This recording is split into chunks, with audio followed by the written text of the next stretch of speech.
What's poppin', my people? My name is Carl. What up, what up? My name is Max. Welcome to episode 30. Thank you so much for hanging out with us this week. We got a fun one coming. We're gonna do a little bottling beer review. We're going to do that beer of the week. We got a new weekly challenge. We're going to do some comedy and improv segments. And of course, we got a joke of the week.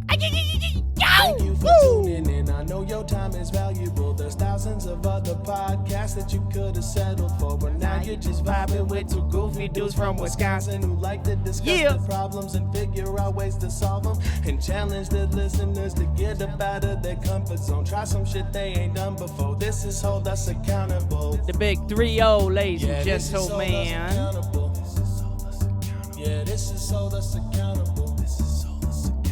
This is Hold Us Accountable. I best believe this is Hold Us Accountable. Hold Us Accountable. Hey, hey, hey, hey, hey, hey. Welcome to episode 30 of Hold Us Accountable, ladies and gentlemen. Yeah, man. What up? We made it to 30. We're old fuckers now. Hell yeah, dude. This podcast get pretty old. Hell yeah, man. We got a fun episode. Plenty of some new vibes, man. Some new things going on, man. Kind of transitioning from the, our last monthly challenge of brewing beer to kind of transitioning into a little comedy. We're slowly getting our feet wet. Dipping a toe very slowly. Just Juanto. Yeah, we'll talk like what we want to get out of comedy and trying it, or all that good stuff that comes with it. We'll talk about that. Do a little taste test, kind of do a little improv, little acts. Yeah, coming up with our own games that we want to do. Hell yeah. We'll also look some up and see if there's fun improv games we can figure out and do for two people. But yeah, that's coming later. We're gonna do a little beer of the week. We'll talk about last week's bottling process, that episode. Yeah, we'll kind of review the whole brewing, bottling, mainly bottling. Yeah. And just kind of talk about what we took away from it. We might have done that a little bit last week, but I don't think. Who knows? But I think, after having a week to think about it. We'll just talk about what we thought of that whole process and what we liked, didn't like, what we could do better, improve on. Oh yeah, all that fun stuff. We'll jump back in. We'll do a full game bag toss to reveal the weekly challenge. We'll talk about last week's weekly challenges and we'll kind of we failed, succeeded, yeah, and then of course we'll do a little joke of the week, and then to add a little fun, since I struggle at the whole reading, writing deal or spelling deal. You know what I mean? We're gonna do a little spelling bee for me and Max. We'll go a little back and forth through the episodes. Yeah, a little dictionary game. So that's probably gonna kind of be like the second joke of the week. You get to hear me try and fucking spell some words, man. You get to laugh with you and then maybe laugh at. Yeah, laugh at me. But hey, huge shout out to Decker Pollinari, all our listeners, everybody tuning in on YouTube, Apple Podcasts, Spotify. Go ahead and give us a like, give us whatever the hell you want, give us reviews, reach out to us. Yeah, the biggest way to, if you want to help the show, biggest way to help is to just share any of our Facebook or Instagram stuff, posts. Find our Facebook or Instagram pages, like those. And then leave a review and a comment if you're listening on Apple Podcasts. That's the biggest way to help the show. And if you do feel like doing that, that's greatly appreciated.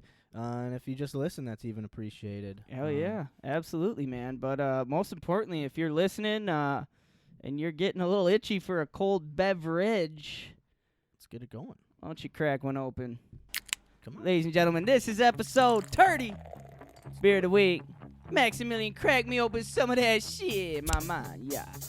I like beer cause it is good. I drink beer because I should. If there was a song to sing, I sing it and beer you bring. I drink beer when I am sad, cause the beer, it makes me glad. Now there's nothing left to say, so let's go drink. Ah! Beer is good! Beer is good! Beer is good! And stop! Yeah! All right. This was well needed after a long day of staying in wood. Yeah, man. You love getting down and dirty with that wood. We have Kona Brewing Company's Big Wave Golden Ale. This is brewed out of Kona, or no, excuse me. Well, it's brewed. I guess technically it's brewed in Fort Collins, Colorado, but We like to think it's in Hawaii. Hawaii, I don't know. I guess we're not in Jamaica, man. no, yeah. As you can But yeah, see. it's, comes from Hawaii, the Big Island, or the island of Oahu. Oahu, man. So first, let's talk a little bit about Kona Brewing Company. And Hey, what can we they're all- just kind of put out there, this is our first time not doing right? First time not doing an IPA? Yeah. After, I mean, our early episodes of, I think, Badger State Let's check it out. and Point. Yeah, so we've done a... Yeah, the Fat Squirrel, is that an IPA? I don't know. the Naked Squirrel. The Naked Fat Squirrel. Yeah, the Naked Spotted I mean, Squirrel. yeah, I mean, we've done like a handful of them. But really nothing. I mean, it's mainly IPA, hoppy beers. Got to ease it up a little bit. Yeah, no, we definitely have to ease it up. It's hard to drink potent beers for 4 hours and then try and go to work the next day and get a good show out of us. So Yeah, so we'll go with the golden ale Yeah, instead of that's gold, my man. instead of an IPA, a hazy IPA at that. So this is I'll jot this down later. Let's talk about let's talk about a little, eh? Kona Brewing. So first of all, their big thing that I found on their website, their beer, they like to refer to their beer as Liquid Aloha. So on their website they have Aloha. That's how most conversations begin here. It's also how most Aloha, man. how in Jamaica, how many of them end. But aloha doesn't just mean hello and goodbye and love and welcome. It means more than a word can express. It's a feeling, a way of life. Aloha is the idea that we are all connected to everyone and everything around us, and that true joy is found in respecting this connection. Amen. Yeah. It is in this aloha spirit that the Kona Brewing Company was founded back in 1994 by Cameron Healy and his son Spoon Khalsa. Khalsa. Is this my dictionary word or what? It might be. We'll have to look it up. His Khalsa. first name's Spoon. I don't know if his Khalsa means fork, knife. I don't know. Just keep going. They combine their love of Hawaii and its pristine natural beauty with their fondness for delicious local brews, and luckily for us, their dream lives on more than 20 years later. All right, so that's just kind of a little back story, and then so this is their history. Kona Brewing was founded again by the father and son, Cameron and Spoon. The pair had a vision to reflect the spirit, culture, and beauty of Hawaii in a collection of local island craft beers. So in 1994, they set out for the Big Island to bring their dream to life. Flash forward to today, and Kona Brewing has become one of the best-selling craft beer brands in the world. But despite their global success, they've managed to stay true to their Hawaiian roots through innovation, sustainability, and community outreach. And from their, we'll get to that later. Let me go to their beers quick and pull up the Big Wave Golden Ale. Big Wave is a lighter-bodied golden ale with a tropical hop aroma and flavor, smooth, easy drinking, and refreshing. The use of caramel malt contributes to the golden hue of this beer, and our special blend of hops provides a bright, quenching finish that makes it a struggle to not grab another one. Oh! Sorry, that was obnoxious. Oh, you wanted I was going for the ooh. You're not happy it's an IPA or No, something. that wasn't over a there? boo. It was a oh. ooh, but it came out like a boo, not a boo, not a boo. So An ooh. So this beer is 4.4% ABV. The malts, they have, since we know a little bit about the malts now, they've got Pale 2-Row Premium and Caramel 20. Their hops are Galaxy and Citra. Food pairings, big waves, lighter body and bright hop aroma, and taste make it a natural choice to enjoy with seafood, poultry, salads, and light pasta dishes. I could have a nice fillet of salmon with this. Yeah, some shrimp. Ooh. Crab legs. Oh, lobster. Oh. Oh, man. Good beer. Hey, first of all, cheers to 30. Cheers, man. Cheers to Cheers. Kona. Cheers to you guys. Mr. Kona, and I just want to quick read. Yeah, give some more. So this is off of the 6-pack box that it came in. The Hawaiian Sweet Spot. The waves in Hawaii are legendary. In the winter months, the island's northwest coasts see big waves that often climb to 40 feet, with huge curls of white water breaking just offshore. This is one reason why surfers, bodyboarders, paddlers, and those of us just willing to watch from the beach make this pilgrimage. There is no other place on earth like Hawaii. The north shore of Oahu gets all the attention, as it should, but the waves at Makaha are just as sweet. This is the place where the first surf competition in Hawaii was held in 1954. Makaha. Makaha. Makaha. Makaha. Makaha. Shaka. Makaha. Shaka on Makaha. Yeah. Yeah. Oh, go on, I'm on. Yeah. This place is where the first, 1954 first surf competition. 54, Yeah. Catch a Wave. Our brewers wanted to make a beer that went down easy after a day out on the water. Big Wave Golden Ale is just the ticket. It's a smooth, easy drinking, refreshing ale with a tropical hop aroma and flavor. The use of caramel malt contributes to the golden hue, blah, blah, blah. Yeah, special. All right, yeah. So, cool brewery and interesting stuff about Hawaii, their island. So they have a brewery and pub on the big island, and then they have a brewery and pub on the island of Oahu. So yeah, they've got 2 breweries and pubs in Hawaii. Oahu. O-H-A-U-A. O-H-A-U-A. Close. You had O-H-U-A. O-A-H-U-A. U. Oahu. Hey, you can't spell Oahu without HUA, so we guess we'll have to make a trip. This isn't our segment yet. Don't count. But hey, a tasty brew, a light one. Yeah. Always enjoy it. I've had this several times. See, and I feel like I have. I've probably had it once or twice, but I don't remember. Like, it just doesn't. I mean, not that I would. I just don't remember specifically thinking like, wow, this is really good or bad or what. I don't remember. But anyway, they got some nice sayings. Our sun-drenched Big Wave Golden Ale is a smooth brew inspired by what makes Hawaii great. Catch a wave. Hell yeah. Year-round, the waves that roll onto Hawaiian beaches are some of the best in the world. Catch the crest of a breaking wave and ride it in all the way. And I really like the bottle, too. They got man. all the islands, like, pressed into the glass. They've got liquid Aloha pressed into the glass. Super, super slick. I like just the style of the bottle itself.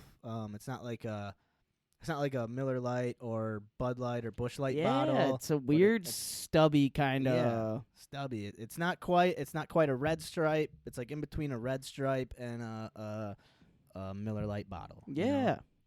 Definitely after a long day catching the tide, I could come in and drink a couple of these. Hell yeah. Never caught the tide, but I guarantee I'd be thirsty for one of these. We'll have to surfing. That should be one of our hold us accountable monthly channel. We'll have to fly to Hawaii. Well, we can do it right in the old Lake Superior, Lake Michigan. Just has to be like the right before winter. Oh, perfect. Right before the water freezes. Oh, great. Sounds horrible. Pretty big. Yeah, pretty cold. That's why you get a wetsuit.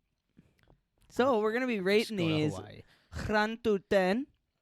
Yeah, 1 through 10. We're gonna keep it basic, man. It's a good way to rate the beers. So the peeps, Packer season's coming, so we'll be able to kind of do some ratings off that again. Or, maybe when we get into comedy, we can do comedians. Yeah. Comedians that we like, or like comedy shows, or comedy movies. I think Hey, that's maybe not like a 1 bad week comedy idea. movies, 1 week comedy shows, 1 week comedians, and then the week, we'll recycle. So then comedy Okay. shows, movies, comedian. We'll just keep doing that. I like it, man. know. I like it. I like it a lot. So we've got Kona Brewing.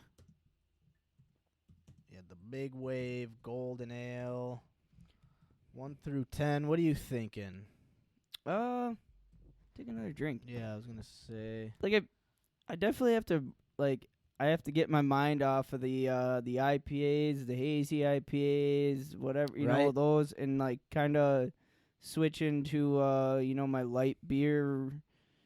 Like this is like less ABV than right. I said Yeah, that it's 4.4. than like a latte. I think a Busch Light's like 4 point. No, No, I think that's 3.5. no. Let me check. 4.5.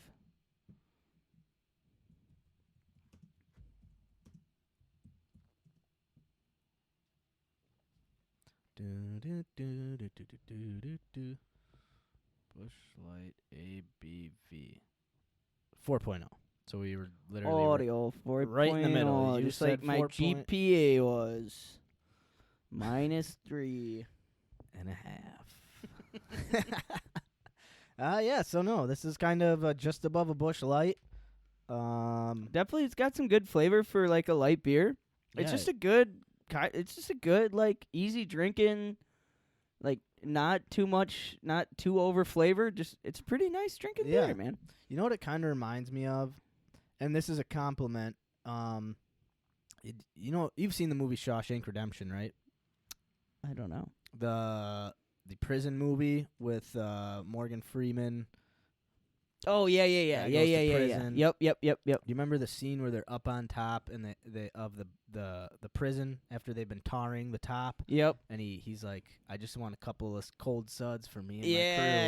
And they're just sitting back, swigging like Oh, this kind of like anytime I drink a good light beer, I think of that scene and just I can picture the hot sun beating down on a hot roof. not having a beer in probably how long? Years and years, and they pull these just ice cold bottles out of just an ice bucket, and they're just tossing them to the inmates up on the roof who just finished tarring. They're just swigging beer, Oh man, that puts me in like the mood, man. That And keep going. no, it just You put gives me me in the that scene. that feeling of it's not overpowering. It's just You can tell it's just a man. refreshing beer. It's just enough to make you to Gives you just a because again, know? it's just a little bit more of ABV than a Busch Light, so you feel it. Just you can Yeah. tell a little bit that there's it's just not a that little water, you know. right. And they- Oh, So I'm really enjoying this beer, and I really love a beer when I drink it. My brain goes to that that's scene a of good a movie. like that. The description of that scene makes me thirsty, and it makes Right. me enjoy. Like there is nothing like after. I mean, I've never been in prison tarring a roof before, but I've worked concrete in the hot beating sun. yeah. And a ice cold beer after that day. Like I've been in those situations where still on the job site, and some stooge pulls out a 6-pack out of a cooler and just starts tossing before you even get to the hotel, and just those are the best beers. Yeah. And like you said, yeah, I mean, even the label, everything about this looks refreshing. I agree. Everything about this, and I mean, for those of you who didn't listen last week or maybe catch this fact, Schlitz, out of Milwaukee, were the first to come up with the brown glass Yeah. bottle, which keeps your beer fresh and keeps it from spoiling or getting skunky. Yeah, from the sun, right? It Yep, helps, yep, helps yep. something with the UV rays or something. Yeah, it helps keep the UVs out or something. So Max, what are you thinking after that Shawshank fucking description, man? This is tasty. I'm gonna. What did I give? Man, yeah, These this are is gonna go quick. This is gonna be right. This is gonna be right up there, with that Sweetwater brew, Ooh. that 420 extra pale ale that we were drinking. You had given it a 7.9. I had given it basically 7.9 as well. I'm trying. Oh shoot, sorry. I'm trying to pull this screen up here because it froze. I think I'm gonna go.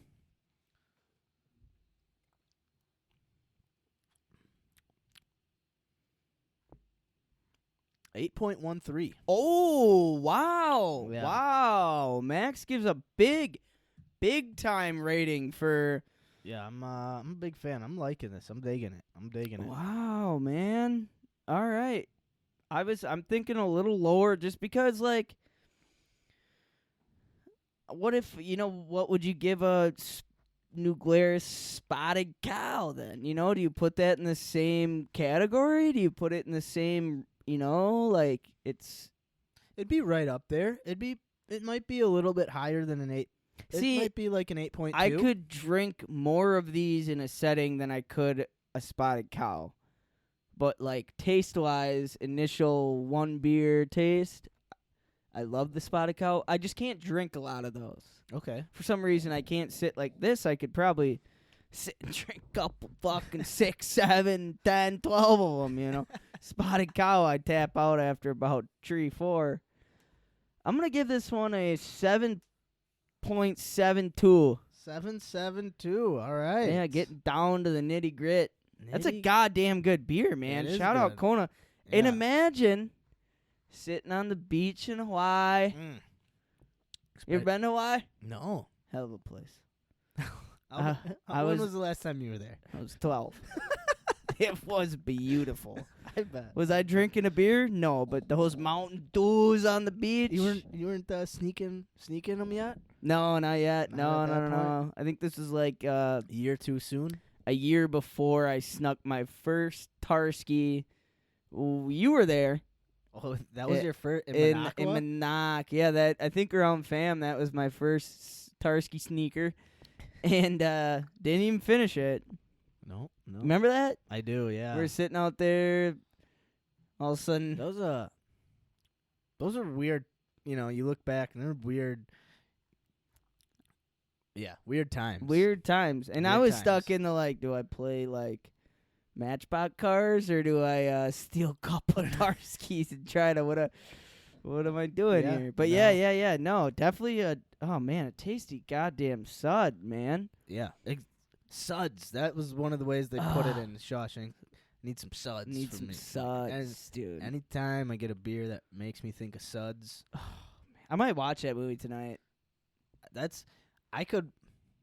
mate, we should just have that scene playing when we crack open our beers from now on. Can you play that scene? Play that scene. And in the meantime, before we kind of move on from this beer of the week, it's always fun. I stumbled upon a couple good just beer facts. When these Mondays or Tuesdays come around that we're about to record, and I know we're going to do a beer of the week, it's been fun kind of looking into beer facts because if you think about it, people have been drinking alcohol for ages, man, and especially with beer and when the Prohibition came on and the different fun facts about, what people were doing throughout the Prohibition or, the traditions different cultures have with beer and shit. Like, it's interesting to look into. Go ahead and play that. Oh yeah, no, the facts like last week about the brown bottles and how that was supposed to help with the sun and keeping your beers from being skunky. Yeah, and I mean these ones I have now, like they're just kind of they're just I don't know, just kind of funny. I don't know. So oh man, Was it plant? I don't know. Okay, well, while we're watching this, so for all you Harry Potter's fans, J.K. Rowling invented Quidditch in a pub, sitting there having a couple 2-3 Tarskis, thought, Quidditch, be a fun game. Ride around on brooms, toss the old golden ball around. Not a big Harry Potter fan, so I have no idea if that should be accurate. I think I remember right. And let's go into a couple. I'm going to name off a few for you guys just because these are interesting, kind of fun. At spas in Europe, you can literally bathe in beer as a physical and mental therapeutic treatment. Imagine that. I don't know if I'd want to bathe in the same beer that I'm drinking, especially after a long day of work. But if I had to, I wouldn't be disappointed. The moon has a crater named Beer. So, never know when you're out at the moon, you have to stop the old beer crate to have a good Darsky. Let's see, another one. Beer soup was a common breakfast in medieval Europe. That reminds me of a story my grandfather told me. So back when, obviously my mom, our aunts were younger. They were all a younger family. My grandpa and grandma would go up to a cottage. I can't remember exactly where. Somewhere in Wisconsin. Chain of Lakes. Yeah. And Wapaka. in Wapaka, yeah. And my grandma and her friend, they didn't want their husbands drinking right away in the morning. Right. So to kind of meet their demands, they started, waking up. They'd take a bunch of ice, crush it up into, tiny little ice chips, and they would pour it in a bowl, and they would pour their whiskey on top of it and eat it with a spoon. So they weren't drinking in the morning; they were having their crispy crunchies, crispy to start their day. So interesting. So I'll end this beer of the week with one more little fact. One more little fact there. I can't read this shit. Okay. A cloud near the constellation Aquilia. You ever heard of that constellation? Aquilia My favorite one. contains enough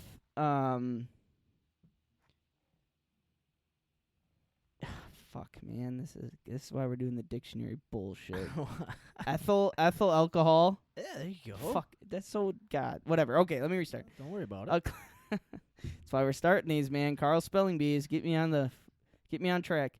A cloud near the constellation Aquilia contains enough ethyl alcohol to fill 400 trillion pints of beer. Whoa. Let's find that constellation and bring her back Holy down to earth. Crow.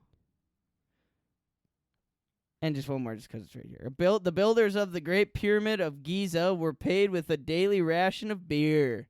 You work hard, you get a cold Tarski. Nothing like cold Tarski No after shit. tarring up a roof, building up a pyramid. Here we go. Just watch him drink. Oh, man. Pulling the beer out of that ice bucket. And Smoking a grit. Oh, man, look at them. Just so overzealous. They spill a little on you. Ugh. Oh, man. Guard grabs one. Fuck you. Give that back. You know what I mean? What a couple of guys. Back in the good days. Oh, drinking like that from the neck of the drinking. I love drink. Yeah. Oh, man. Great scene. I wish I don't know why the sound's not working. But we'll figure it out Hey, for another time. Be like Kärel, go Shawshank. grab me another beer, man. Hey, I'll grab you a Tusky, I man. like beer 'cause it is good. I drink beer because I should. If there was a song to sing, I sing it and beer you drink. I drink beer when I am sad, 'cause the beer, it makes me glad. Now there's nothing left to say, so let's go drink beer. Beer is good! Beer is good! Beer is good! It's soft! Yeah, man. That is a great scene. Great scene, great movie. But, alas. Moving on. Moving on down to a obviously funky a town. lot of things to get to today. I love One of the things before we really get into Anything. Anything. We gotta talk a little. We gotta talk a little sensory deprivation tank. Hey.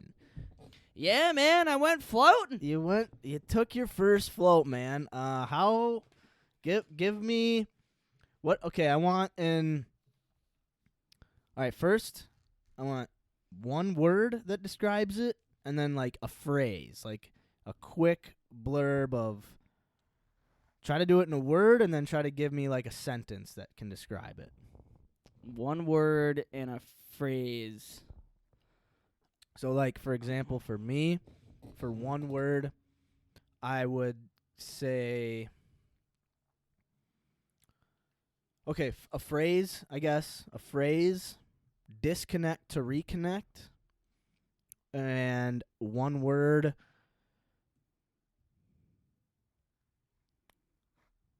oh, it's like right on the tip of my tongue. What is it? It's,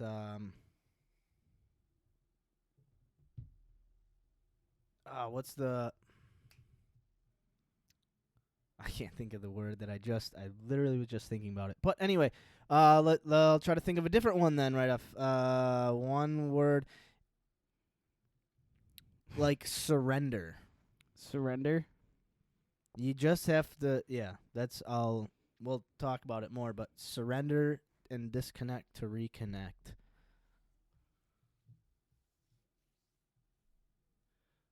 All right. Before I literally had one. I put you right on the spot. No, so but I want to look up this word because like this is I had when you said that this word popped in my head right away Okay. without me thinking about it. Okay. Okay, so it does make sense. I was like, there's a reason this word popped up. So, my one word, tranquility. At first, yes. that like as soon as you said that, that popped in my head, and I'm like, okay, that's got to make sense, right? But yeah, tranquility, man, just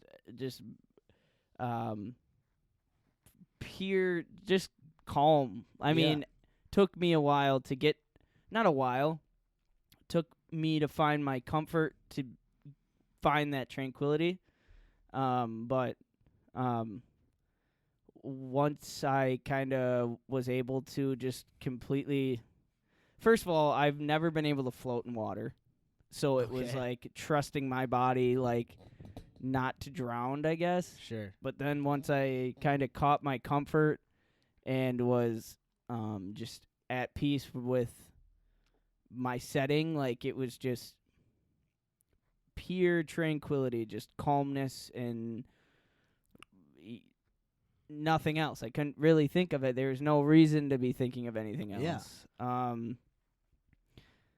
A phrase, just, I mean, I'm just at peace with myself, I guess. Okay.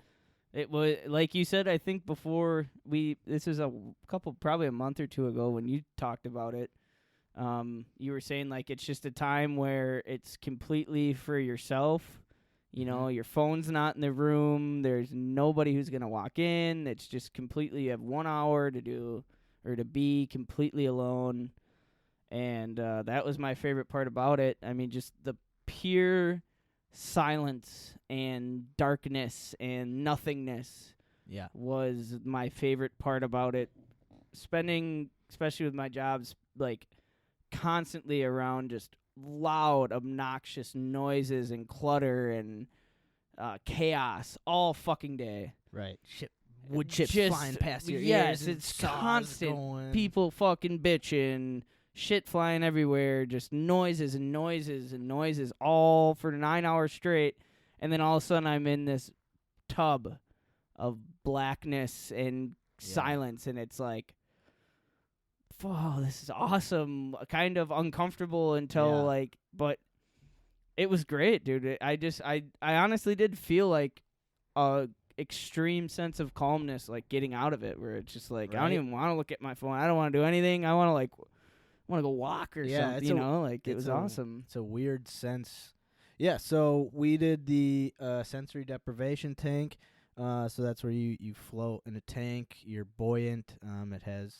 It's not water. It's like saline solution. So it's anyone floats basically, and then You're in complete darkness and complete silence. Complete darkness if you want to be. Right. Yep. If you want to be, you can turn a light on inside the tanks. But yeah. So, and you're just kind of floating. Your thoughts are free flowing, and you're just.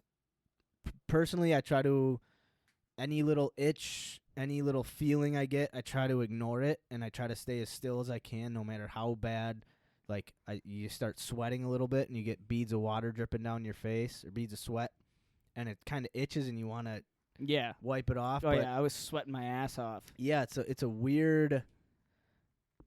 It's just a weird sensation that your body. First, I think for me, my body goes into like almost panic mode because it's so dark, Yeah. and it's almost like get out. Like we gotta. It's not a normal like situation, normal Yeah. environment to be in.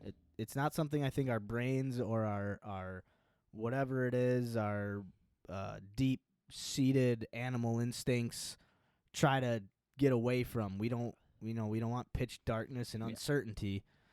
But yeah, once you just kind of surrender to it and you just let your thoughts flow. So like sometimes I would try to grab a thought and like hold on to it and force myself to think about it. But if it's not really like if you don't have free flowing ideas for a thought, it's like you got to just let it go and it's so weird to describe the way your brain works in there, because like I'll just think of hundreds of different things and thoughts and ideas and it's like, especially for our kind of minds too. We're like minds that like we're constantly speaking to ourselves throughout the day. We have a voice in our head. Internal voice in our head, and it's almost like you and that voice. It's not like you become one, that's very woo-woo, but it's like it's more of like you're trying to get in sync with it. You're trying to like not fight it. Yeah, hear it in a sense. Like and just let it, if you have some crazy thoughts, instead of like pushing against it, just let those crazy thoughts fly. You think about them for a second or whatever, and then another thought pops in, and instead of like dwelling on whatever weird thoughts you were having, you just move on to the next one, and then it's almost like it's done, it's over with. Yeah, because there's really no outside factor that can shift your thoughts. Like you have a thought, it's there. Like it's dark and it's silent, and it's if you have that internal monologue, that loud voice in your head, like it is a place for like that. For me, at least, that voice was amplified, but it like in a less anxiety consumed manner. Yeah. Where it's just like, okay, well, I guess I'm just hearing myself think it. I couldn't really hold on to one thought just because I wasn't in an environment for my mind to just go nuts. And so anything that flew out, like, and like for me, like, you've done probably 9-10 floats. I've done one. That was my very first. So for me, like I'm an anxious person. It's hard for me to sit still. So I was like for a while, like I had the little like neck brace, and I was just like trying to sit still, and I did finally kind of get comfortable. But then like I just kind of started like moving around and like fucking just like flowing around, and I like once I kind of let myself loose and like not trying to be so stern, or I got the face towel, like allowed myself to just kind of move freely throughout it, like then I kind of started relaxing. And like at first I was like thinking like, all right, you meditation in a sense, sit still, don't let anything affect you, just let your thoughts flow. And then I started getting super anxious, trying to like, I could tell I was trying to sit still. So then finally I just kind of started like, woo. Yeah. And then it was like, it was cool as fuck, dude. And an hour, I guess, kind of flew by. It's weird. It's like the last, like, once you get comfortable, that first time you get comfortable and you're like, oh, this is what it like. Almost like doze off in a sense. It's like you're on a slight verge of sleep and awake. Yeah. And if you can just stay like that as long as you can, that's when it's like the best, and that's when you're trying to like you're searching for that every time. So what have you found, like, since it was from your first float to your latest float, like, are there things you try and focus on going into it, or is it just kind of a therapy session for you in a sense where, like, whatever goes, or what are different things you've tried? What do you try to focus on now when you go into it? And can we give a shout out to the place that we went to? Oh yeah, we definitely can. Shout out to Wheeler Academy in Green Bay. Let me just make sure. Right on Riverside. Yeah. WEILER Academy. It's like a spa, so they do massages. They have all different types of like spa amenities. They have a mini workout area for. I think you have to have you have to be working out with a personal trainer that works there to use their workout facilities. But they have float tanks, and so yeah, Wheeler Academy on Riverside, extremely nice people. 2100 Riverside, Green Bay, Wisconsin. I assume it. I can't see it. Yeah, 2100 Riverside Drive, Green Bay, Wisconsin 54301. Yeah, definitely check them out, man. I mean, it's phone numbers 920-288-2123. Give them a call and set up a float. Super awesome people. The two people I met there. Yeah, and they genuinely want your float to be a good one. Like, they ask you when you're done, like, how was it? Like, do you have questions? Like, what happened? Like, one of the first times I went in there, I was like, oh, my neck and my shoulders are really sore. Now, obviously, they're going to see that as an opportunity to sell a product of theirs. So, like, oh, we can get you a massage. Yeah, it's a business, and I get that. And they're like, oh, we have a massage. We can do a massage therapist, before or after your float, and so you feel more loose. So they have all that kind of stuff, and then if you get like a massage and a float, they're discounted rates, so they're not. Yeah, I mean, when I came out of my float, and the lady who checked us in was in the back cleaning up the area I was in. Right. And there was another worker who was kind of like far out in the gym area who I hadn't met or conversed with at all. And I'm just kind of sitting waiting for you to get done. And like just from the distance, she's like, how was your float? Like yelling across the room. And I was like, awesome. And she came up to me, just conversed with me and was super interested in how it went and all that. So like, definitely awesome people to interact with. Awesome people who made me feel comfortable going into it. Will I do it again? Absolutely.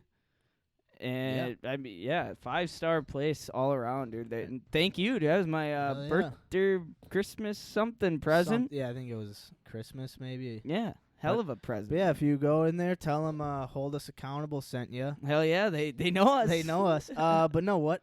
So what I try this time, the time coming back, it had been like 6 months since I had done it last. So it was really just kind of like getting myself used to the tank again. But the first couple times I would do it, I would go and be like, okay, I want to do like a meditation. I want to breathe. I want to get like a breathing regimen, and I want to like meditate in there. But it never like turned out well for me. Like it was like I was forcing the meditation on myself, or forcing these breathing exercises on myself, when instead, if you just let yourself be its natural self, you will go into like you'll breathe normally. Like you're not going to breathe weirdly. You'll breathe at a normal. When you focus on it, I feel like that's when you start kind of getting like out of beat, above beat, like yeah, you're trying to you're doing too much, or you're trying to do too little. So I don't know. I try to get in there and just let the thoughts fly. If something is like for the show, if I'm trying to think of anything to just get some new ideas or spark a new idea, I can't really focus on it. I'll think for maybe like a little bit on like the show and what we're doing, or like for this week or something. But then it's usually, okay, I'll come back to this. Yep. And let the thought's gone. I'm on to a new thought, and it just kind of flows. it's really hard to explain, but it's a very freeing feeling, especially when I got out. So I was doing a camping trip that in the next day, and I was really like struggling with, man, do I want to? Obviously, I want to go camping. I want to do all this stuff, but just the thoughts of like packing up, packing up, getting everything, getting groceries, everything that goes along with any trip. I was like kind of anxious about, and I got out of the tank and I was like, all right, I'm ready to go. I'm ready to start packing. I'm ready to get these groceries. And I was excited to do these things rather than being anxious about them. And it's not even that while I was in there, I was thinking about packing or all the things that go along with, going on a weekend trip. I wasn't necessarily just planning out the steps I needed.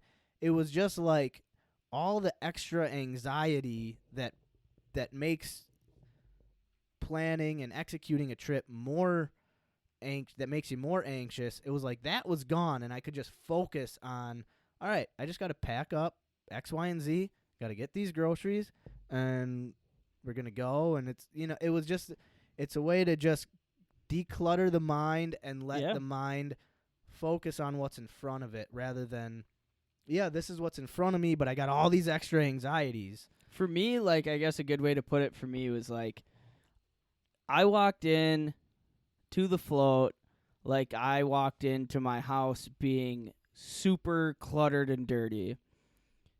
And I walked out of it with my dishes done, my clothes folded, everything swept and vacuumed. That's how my mind felt. Hell yeah. I cleaned my mind out. That's a great and way to organized put it, Yeah.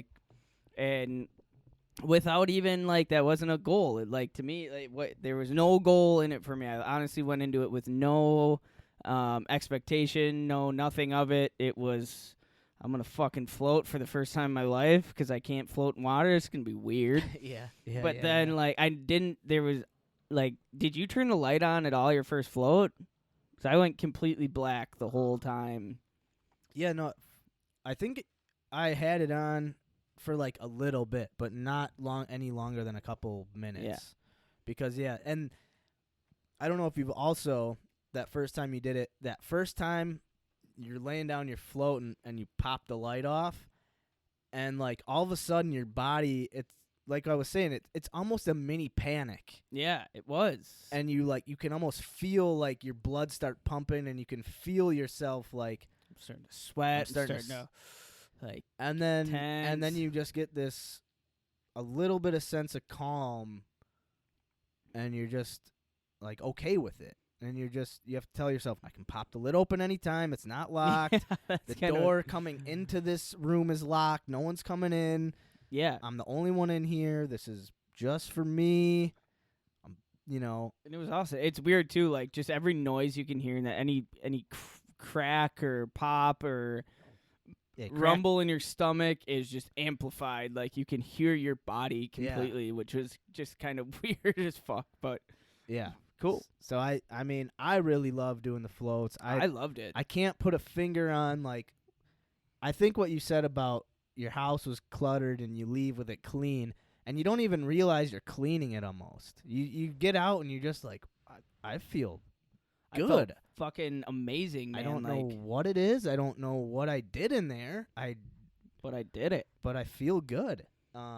Yeah. It's also one of those little you get through one of those a tough experience that you get through, and you just feel better when you're through it. And not that just laying back is tough, but floating in darkness, you don't have a clock all right, you have 2 minutes left to float. You have 30 seconds. Yeah. There's no countdown. There's no, all of a sudden you're just how long have I been in here for? It feels like it's been about an hour, right? And then you're still in there for another 20 minutes, and it's just that's probably you saying that was probably what I had to get past, because if you think about it, man, I mean, we live every second of our lives on the clock, man. You go to sleep, you set an alarm to wake up for work. You have an hour to get ready for work, and for me, I'm all right, I have 20 minutes to just relax, and I have 5 minutes to make my coffee, 10 minutes to drink. It's everything's a fucking schedule every point of every single day, no matter what you do. Yep. Like, and getting in there, and it's like, I don't even know what time it is. I don't know how much longer and the sad thing about it for me was like gave me anxiety for a little bit until finally I was like, there's no limit to, there's no time. There's no Yeah. timer. There's no alarm for me. I mean, there is, but it's out of sight, out of mind. Right. I guess at the end of the day, I guess a big part of my anxiety, what I took from it is like, yeah, everything's on a fucking clock for me, Right. dude. Like, I'm anxious because I know this is coming, or I get done with work, and as soon as I'm done with work, I'm thinking about the next day at work. It's Right. like everything's a fucking time, and in there, it's your time. It's your time, yeah, man. And I think I would like to do it again because I think probably something you got out of it. The more I do it, the more I can kind of just relax and Yeah. dive right into it. Yeah, the more you do it, the more you get.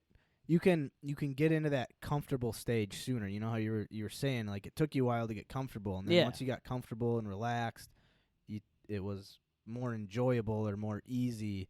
There's not that like work up to it, Right. like that.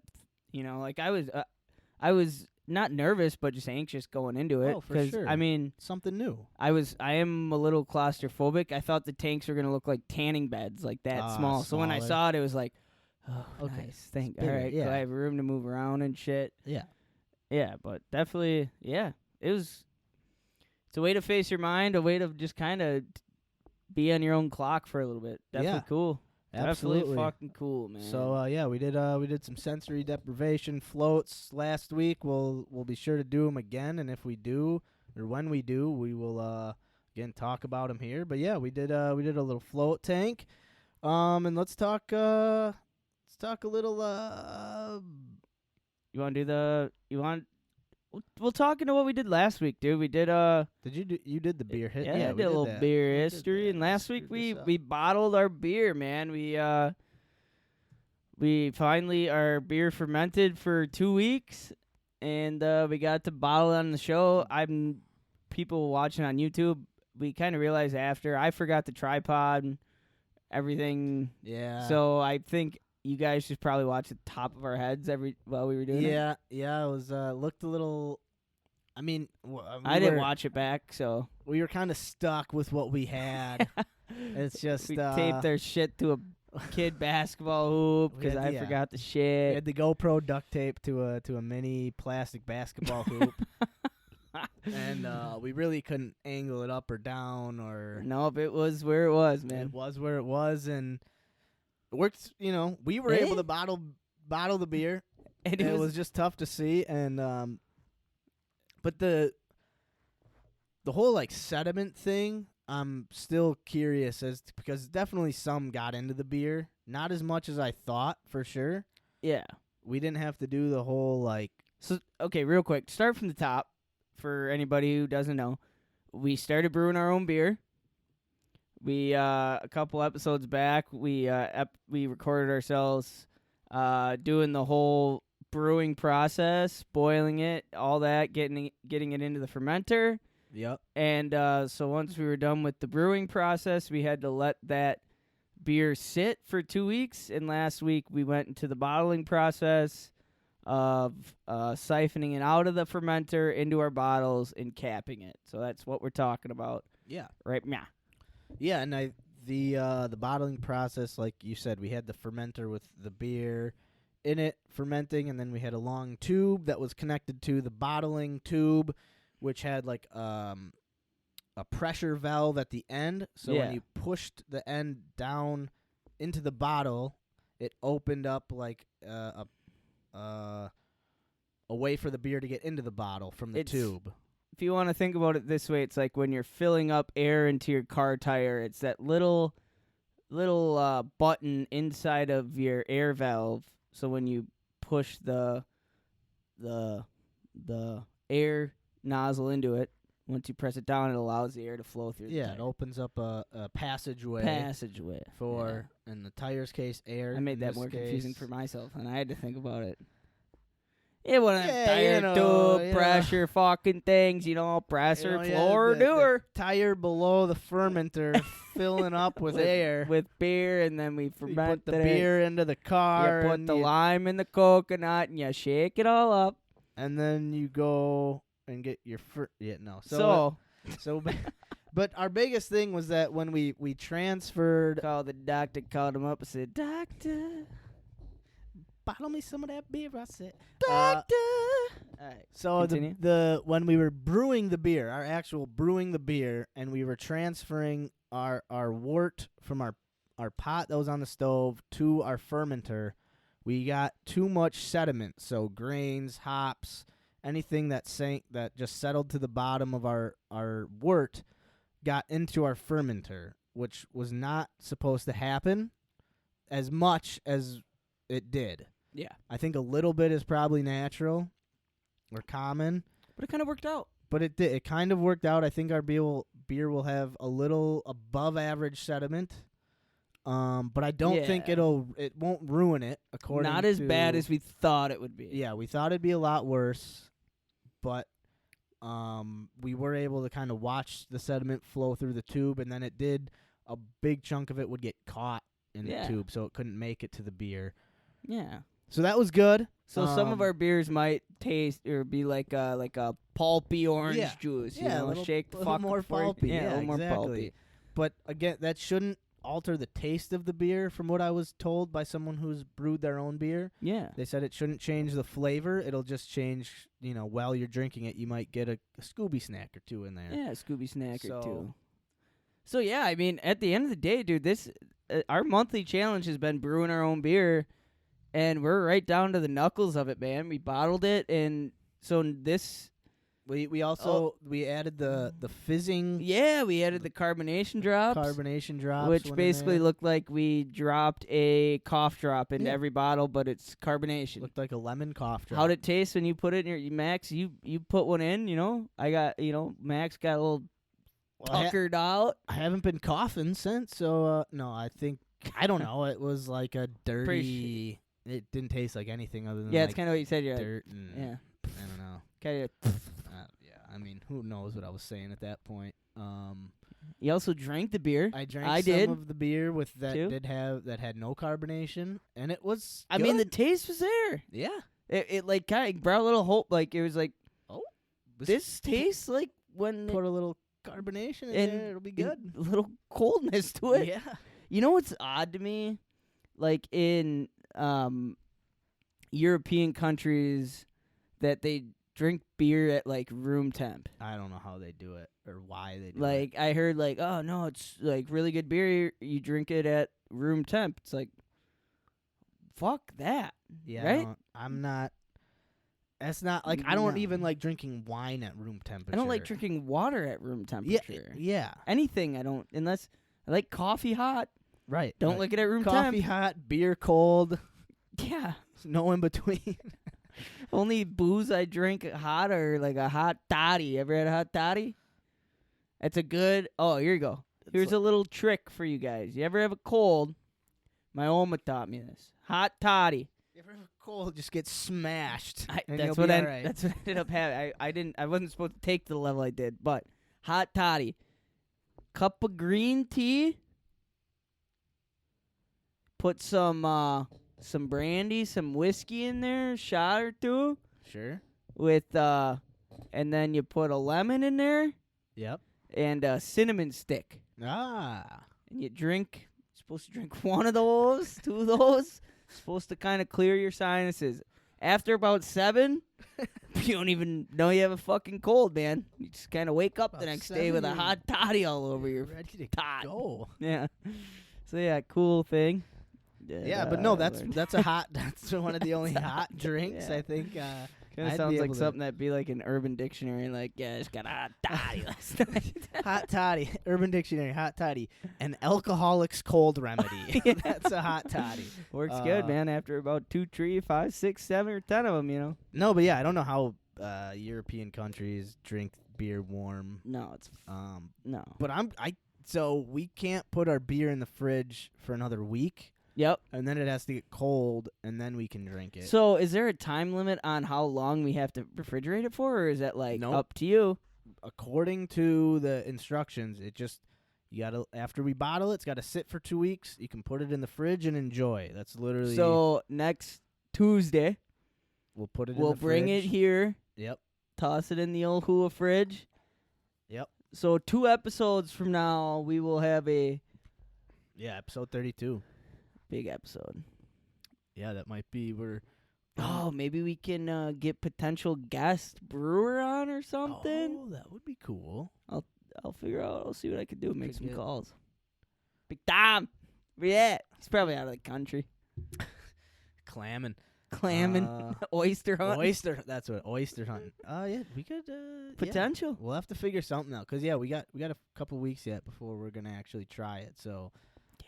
that'd be fun. But yeah, I mean that's kind of where we're at with the bottling the beer. Like you said, we're down to basically we did it, Yeah, and man. we're, I remember rolling into episode 25 talking about we were looking up our beer kit that we were gonna buy, Yeah, man. heading up to the cabin, and Oh, shit, yeah, dude. and Still nothing to come. We still have oh, to figure yeah, you out gotta- what's going on with that. I gotta do it. I gotta just figure it. I gotta. Small clips and portions. We talked that episode up hot. Yeah, I know. And then we got a little too hot before we started We the got episode. way too hot. I mean, yeah. I mean, that's up. We'll too snookered you know, up. we'll something to Smash. come. But of it's that, all right. You know, man. We'll get it figured out. It's just something I gotta do. You know but what? anyway, You know anyway. Let's mosey on down to let's talk about last week's weekly challenge, huh? Yeah. And what's successes, the failures, and Everything what's in to between. come. Yeah. Yeah, man. Yeah, man. So this is weekly challenge update, man. episode 30, weekly challenge update. 2 weeks ago, we were gonna do a park cleanup. We didn't- Parks are still dirty. Parks are still dirty, no thanks to us. Yep. So we decided we were going to play our first game of bag toss last week was going to determine our weekly challenge punishment basically. Yeah. And we landed on 100 push-ups a day for a week. Better than 200 a day. Better than two. That would have been a real. Maybe if we don't do the park cleanup challenge, we got to do 200 a day. But anyway, We're gonna I start getting think- called phonies here soon. yeah, I think one day I missed. I think one day I did 70 instead of 30. But other than that, I missed the whole day. missed the whole day Third once. Friday, I missed all of them. So Well, you want to see if you can get 100 push-ups done before the show's over? nope, Okay, I don't. just throwing it out there, just spitballing. Yeah. But yeah, so we gotta figure out what we're gonna do.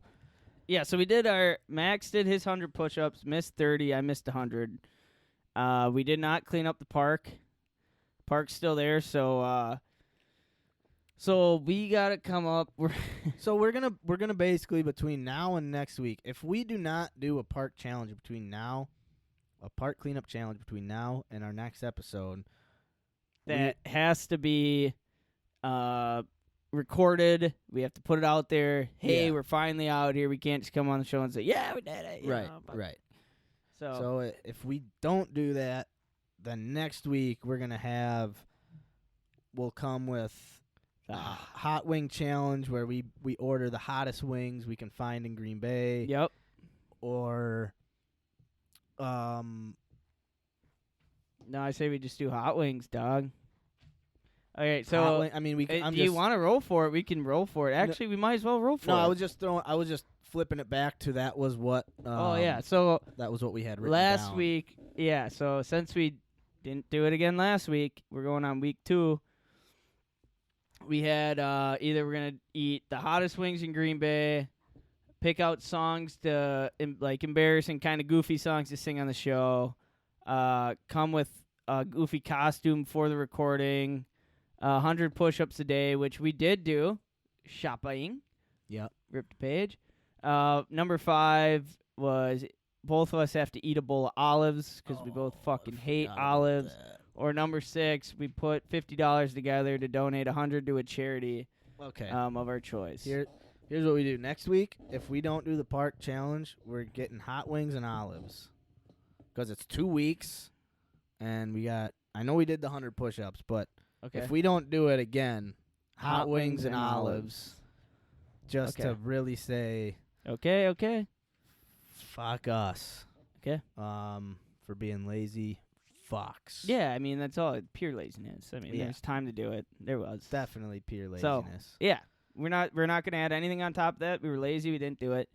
If we But don't- for some reason, we could do 100 push-ups a day. right. So, If we don't get this park cleanup done next week, we're eating hot wings and olives. And then we're also going to play a game of bags to determine the this week's weekly challenge. challenge. And basically, if neither of us complete this week's weekly challenge, we just will not be able to toss bags the following week. So Yeah. instead of like we will have like a punishment challenge we have to do. No, it's just We no just- more bag yeah, toss. you just don't get no to more toss. funny for us. Yeah, you just don't get to toss bags the next week, and you get to fall. You're gonna fall behind in points. All right. I mean, Because we were playing the games of cribbage to determine our weekly challenge. We still have to do the brewery tour at Copper State, Yep. which we'll get figured out. But that Everything's kind of starting to open up now. open back We were up. kind of waiting for the COVID shit to kind of settle, and we're hitting that point now. So Yeah, so we'll now instead of playing cribbage to determine the weekly challenge, we'll play bag toss. We'll do a down and back. We'll each toss a couple bags down, toss a couple bags back. yep, Who's ever in the lead, playing to 60 Juan, playing to 61. and we start counting today. Right. Yeah, last week's was for introduction and the weekly punishment for not doing the park cleanup. This week is we're full gung ho into it, and we're counting to 61. So whoever gets to 61 first, will get the winner. The bracket, whatever. They'll get a cool, fun challenge. The loser will have to, get either pay for a brewery tour or do something for the loser. And we'll spice up that list. We'll spice up that board as we go. Plenty to add, plenty. And I mean, so on that note, we toss bag. Let's get some bag toss going. Hell yeah! So we are gonna toss the first official scoring portion of the bag toss to determine this week's weekly challenge, and start adding our way up to the loser and winner bracket. This is episode 30. Yes, sir. All right. So this is episode 30. This is the start of the motherfucking bag toss game. Hell yeah, man. Hell yeah. Let's get some bag toss going, huh? Yeah, so we only got 2 bags each because I Right. lost Juan. We'll get the third one rolling eventually here. Yeah, so we're gonna go there, back, there, Yeah. Down, back, down. down, back, down. That's a good one. Yep. And Let's then- toss some bag. Hell yeah. Let's do it. For those listening not on YouTube, I apologize. Enjoy the music. Yeah. We're gonna play some bags. Get some tunes rolling. Let's Bitching in the do it. kitchen. Let's go.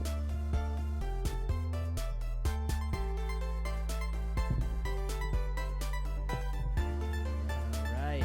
So you want to toss first? Or no, you won last week. So let me toss first this week. Let's see what this chump's got. Toss it a big man. Yeah, I'm coming after you, toss.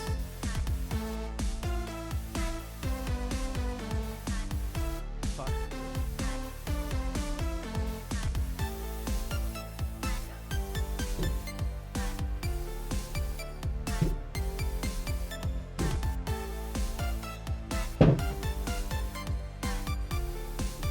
All right. We are, yeah, my bad. All right, that was just a test round. So, all right, so maybe don't put it right on edge, huh? Flip it a bag, flip it a box. All right. All right, we're going to try that again, ladies and gentlemen. Stop tossing it so fucking hard, Max.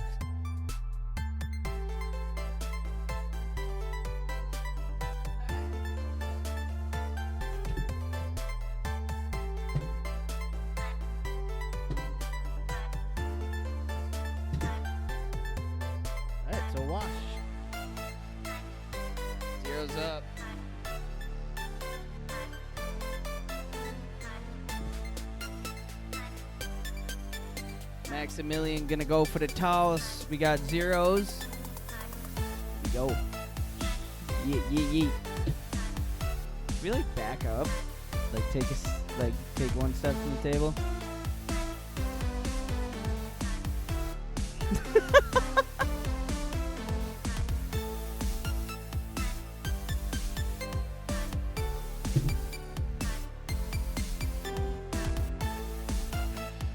Max is cheating. Right, Tulo, what do you got? Fucking 6?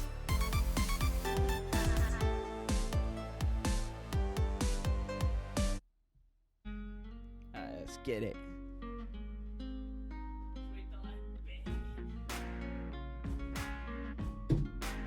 Oh, so I'm up 5 right now. So I got 2 in the cornhole.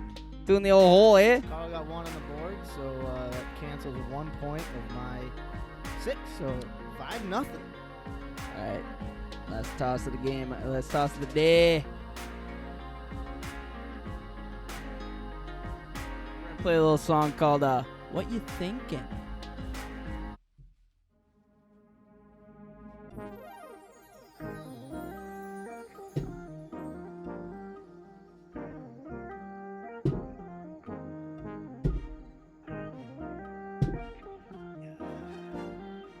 Alright, so I got 4. So I got 2 points out of that.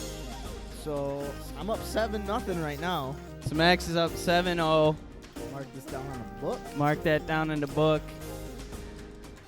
That is episode 30, Bag Toss Game of the Week. We're gonna have to I'm thinking We're gonna have to do nothing. I like this setup.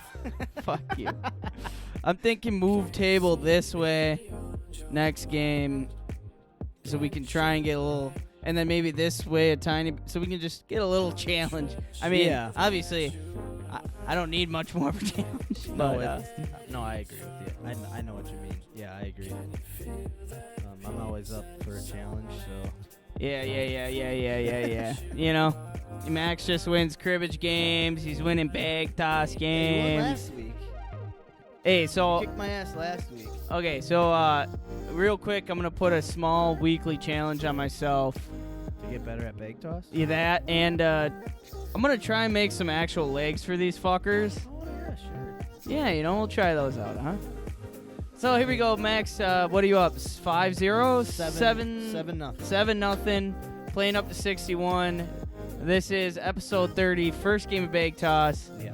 We're gonna simmer down. We're gonna take a little break, get things back in order, then shake dice for the weekly challenge, huh? Yes, sir. Yes, sir. All right. Thanks for tuning in, ladies and gentlemen.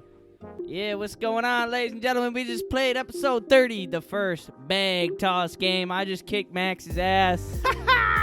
Just kidding, man. Max is up 7-0. I'm down 0-7.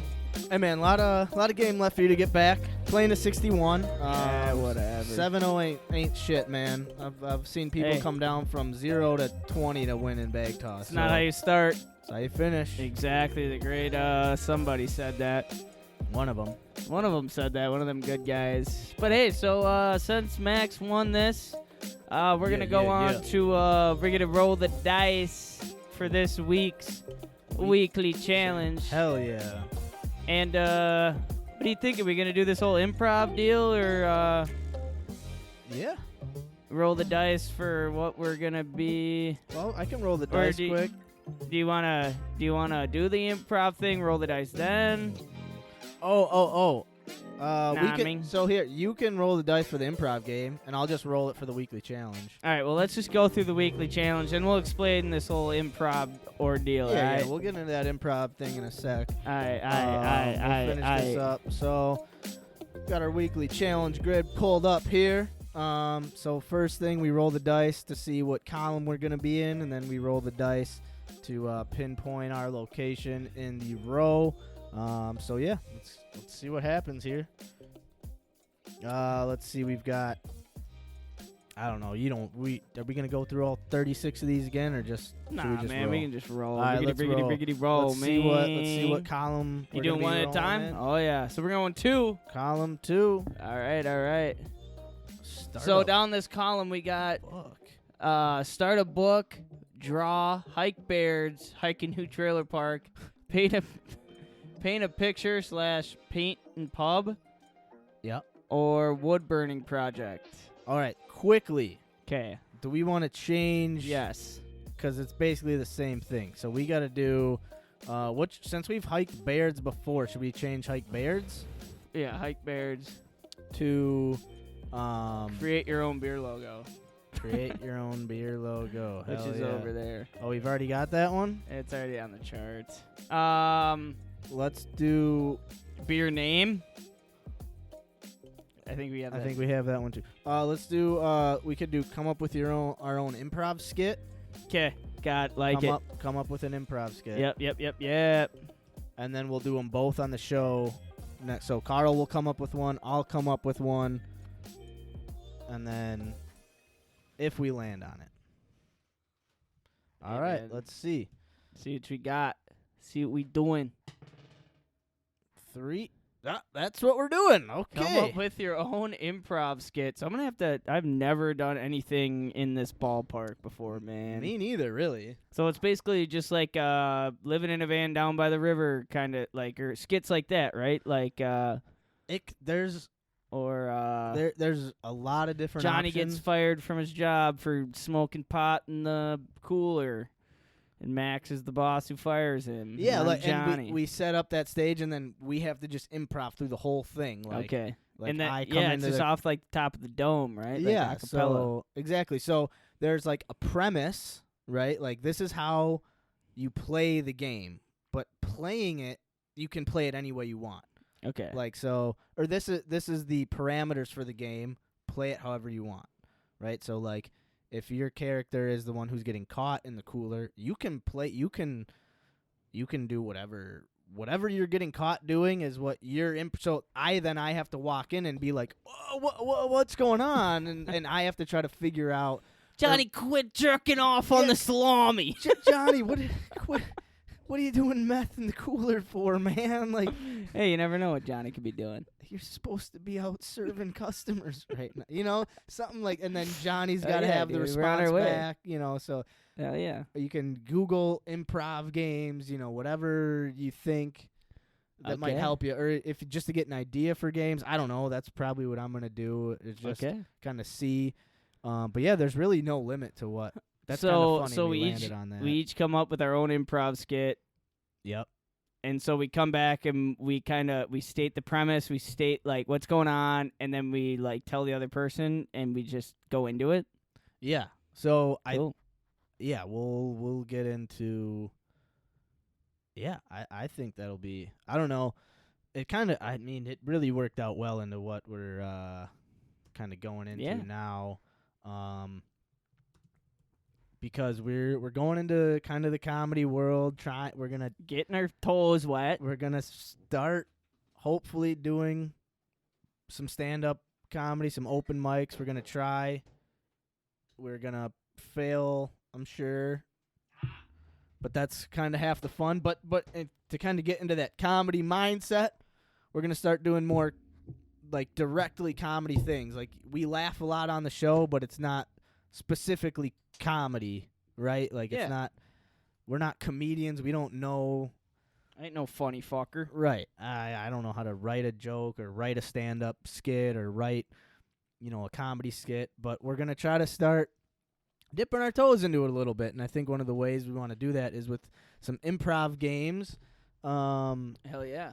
And so next week we'll come up with our own improv skits, and we'll try to play them out on the show and just have fun with it. I think the biggest thing is for us to just have fun, laugh, kind of get a feel for what works, like skit-wise on a podcast and what doesn't, and just kind of roll from there. All right. I kind of have a fun idea for today, like, and it's all just a part of getting into the act. So, like, do you want to dive into this whole, like, idea that we thought of doing today? Like, starting to do? Yeah. So, since we're getting into this comedy world, and we're going to start, we're doing the improv thing next week. So, we wanted to do as kind of a segment in the show today where Max picks like a a scene from a movie or scene like from a movie or a skit. Say like a scene from Superbad, and then we're gonna roll the dice, and we have a list of like different characters that I would have to play that scene out as. So I was thinking like it would be funny to like we have to both give like a speech, say like, all right, you have to give like a short Vince Lombardi quote or speech as stoner hippie or emotional child or and then you can tell me like I have to give so we can do like speeches. Should we both do the same? So like we both do a Lombardi speech, but in we try to both do it in different accents. Yeah. Okay. So to kind of get us starting to like get out of our comfort zone, into characters, and like out of my comfort get zone, out of, and we gotta go through with it. We gotta, so I'm gonna. So we're gonna do Vince Lombardi speeches this week. Should we look one up? Try to look up. Yeah. So what we're gonna do right now is, a little bit of like acting, a little thing to get us out of our comfort zone. So this week we're gonna pick a Vince Lombardi speech to give, and then we have different characters 1 through 6 listed right here that we're gonna roll the dice for. Both of us are gonna roll the dice for whatever we land on. We have to act as that character giving this Vince Lombardi speech. So we have a stoner hippie, an excited child, a football coach. That'd be pretty great to land on. A moody teenager, a reggae man, or an Italian man. So, all right. So here's a long speech, right? Oh, we could take a paragraph, like we could do this first. These first few lines. Oh man, yeah, this is a classic. This is like one of the most famous Vince Lombardi speeches. We could just do these first 2 sentences, or do you want to do like just that first? Yeah, that first bit right there. This one? Oh shoot, it's all. Yeah. So which one do you want to do? This whole one?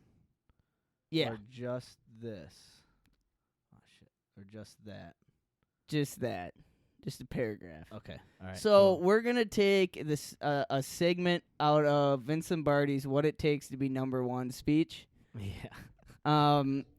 Would you like me to read the speech to start? Yeah. Read this little section. Read this paragraph. So, this is the paragraph we're gonna be reading from Vince Lombardi's "What It Takes to Be Number One." There's no room for second place. There is only one place in my game, and that is first place.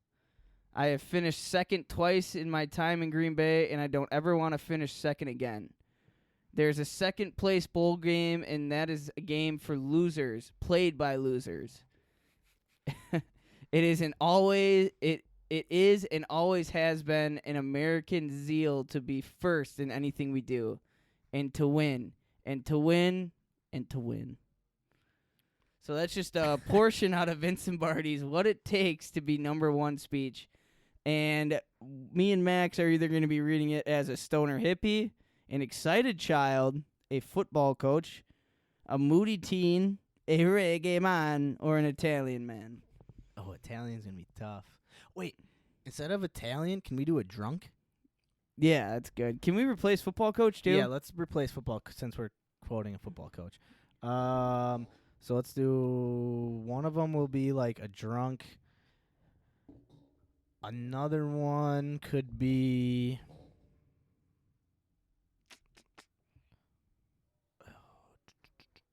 angry mother.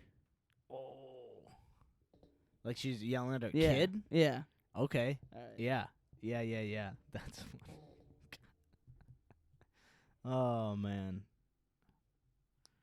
There's no room for second place. So Stoner Hippie's number one, excited child would be is going to be 3. I mixed them up.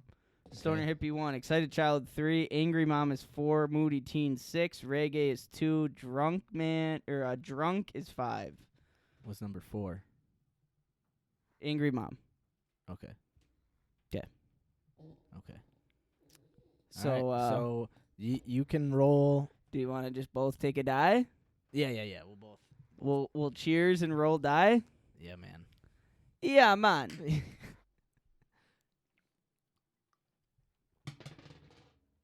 Oh, we both got 6? All right, re-roll. All right, here we go. All right, I got 5.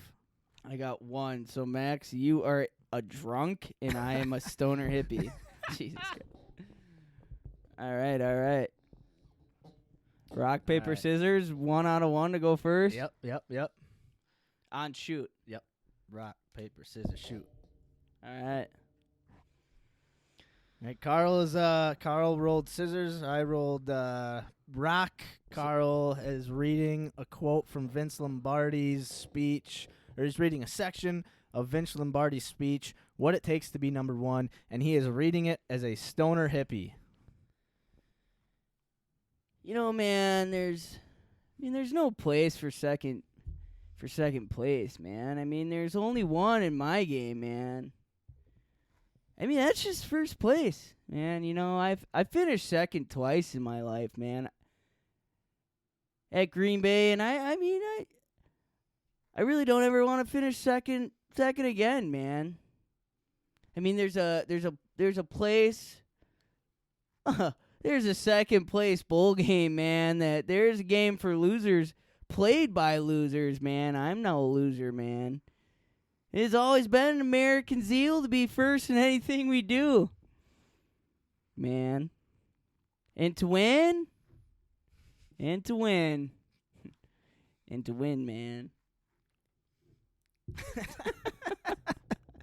Yeah, okay, I'm gonna be laughing like this whole time through this. All right, hold on. So that was me as a stoner hippie. I could have just talked regularly, but so here goes Max as a drunk, which Max could just talk regularly. Okay,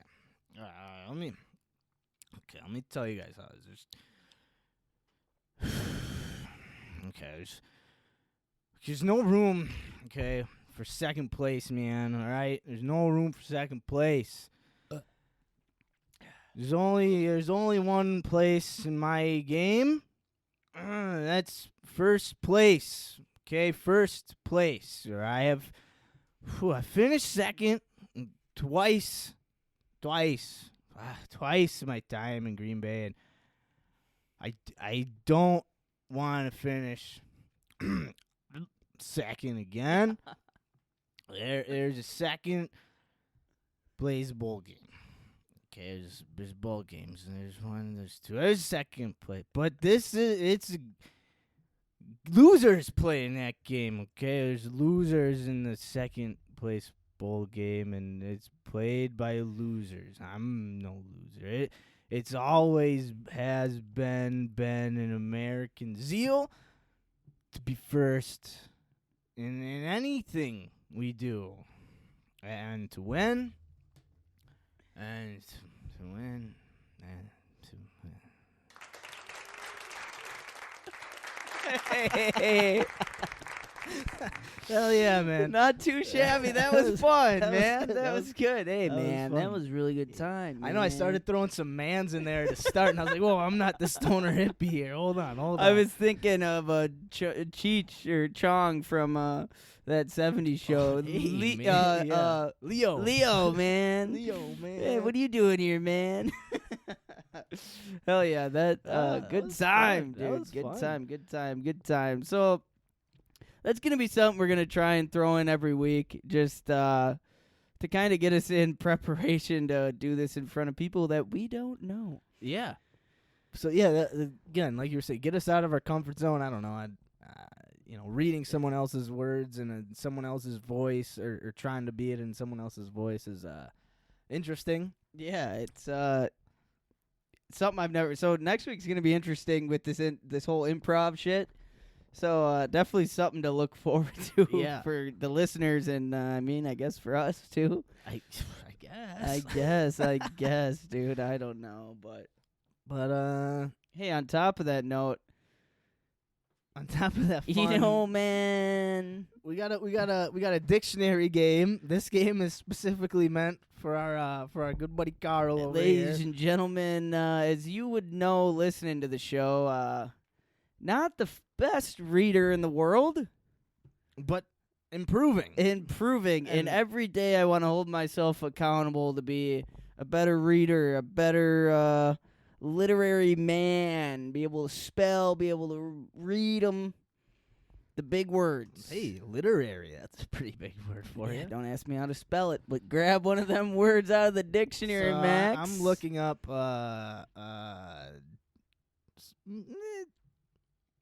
slightly difficult dictionary words, and what's gonna happen is I'm gonna pick one, and I'm gonna ask Kärel to first give me what he thinks the definition is, and then how to spell it. Ladies and gentlemen, So it's time to bring me back to school. Yeah. So Max gonna look up a little word. and, nothing. It's not gonna be like a word we've never heard of, or I've never heard of personally. We're gonna start. A, B, C, D. We're gonna start in the A's. F, G, All right. Next week we'll do a B word. H, I, J, Week after that we'll do a C word. L, M, N, O, P. All right, R, Kärel. S, Your word that you have to give me the definition of and spell is aggrandize. Aggrandize. Aggrandize. Aggrandize. Oh man, What do you think aggrandize means? I'm gonna say aggrandize is. Can I ask questions? No. You got. It's just. I'm gonna. Go at it. I'm gonna say aggrandize is looking down upon somebody for their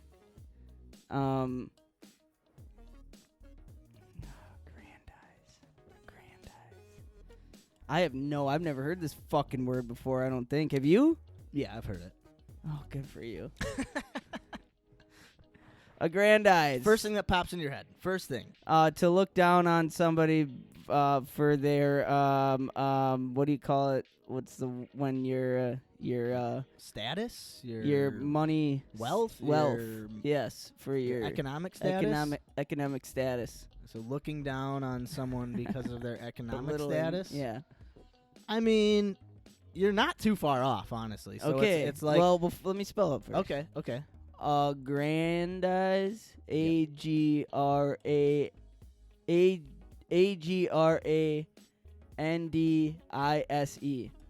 Hey, you're not too far off. Aggrandize is spelled AGG. Oh, You missed one G. RANDIZE. So you just Oh. missed a G and you add in an S where there should be a Z. And in terms of the definition, it's like to enhance power, to it's like a wealth or status. It's not so much Oh, looking so I down was- on someone. It's just like you have an enhanced wealth or status. So, I could have thought of like accomplish, aggrandize, accomplish, right. amazing. Can you write this word down, put it in the book so I can remember? Aggrandize. Yeah, here I'll connect. One more definition, please. Give it to me one more time. I'll get her connected up to the screen here. Now that we're ready to go. Hey, Yeah, so I was in the Not ballpark. too far off. You're in the ballpark. I think if you would if you were to read it in a sentence, right? Like you were reading an article, Yeah. reading a book, and you see that word, you would be able to like. How did Figure they it show you out. how they used it in a sentence? I don't believe they had it in a sentence here, but I've never been in a spelling bee before. this is not. I don't think Aldo had those spelling bees. That would be competitive. I have never been. Yeah. So it's right here, man. It's Aggrandize, enhance power, wealth, or status. Example: it was an action intended to aggrandize the Frankish dynasty. Oh, so it was used in a sentence. So Okay. Can you copy that and put it in the Carl Spelling Bee Yes, section of our show? Yes, sir. So that is the very first Carl Spelling Bee. Let's bring Carl back to school section of the show. I'm gonna be a smart motherfucker at the end of this. Whenever well, we can only hope. I mean, I've been trying. Carl's dictionary. Carl's dictionary game. The KDG, aggrandize. You guys want to know what that means? Enhance power, wealth, or status. Example, it was an action to intend to aggrandize the Frankish dynasty. Yeah, so if you're trying to enhance something, you aggrandize it, you know. If you're making a story better or you're aggrandizing, roughly, it's not the best example, but, you know, Neither kind of here nor there. like what we always say, you know, never let the truth get in the way of a good story. You got to really aggrandize the story to enrich it, to make it, you know, what it is. See, I liked how you're putting it in my own thoughts. Right, You know what I right. mean? So basically that saying that we say that we learned from a great man, you never let a truth get in the way of a good story. You aggrandize a story to make it the status. to make it the story that you want to get across.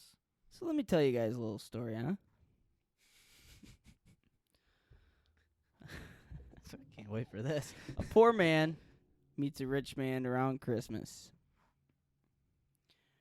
The poor man asks the rich man, "What are you getting your wife for Christmas?" The rich man replies, "Diamond earrings and a Mercedes." The poor man asks, "Why are you getting her 2 gifts?" Well, the rich man says, "Well, if she doesn't like the earrings, then she can take the Mercedes, drive to the store and exchange the earrings." Poor man nods. Okay.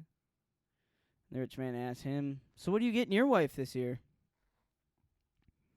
Poor man thinks about it for a second and replies, "A pair of slippers and a dildo." Rich man kind of looks surprised and he asks, "Why those 2 things?"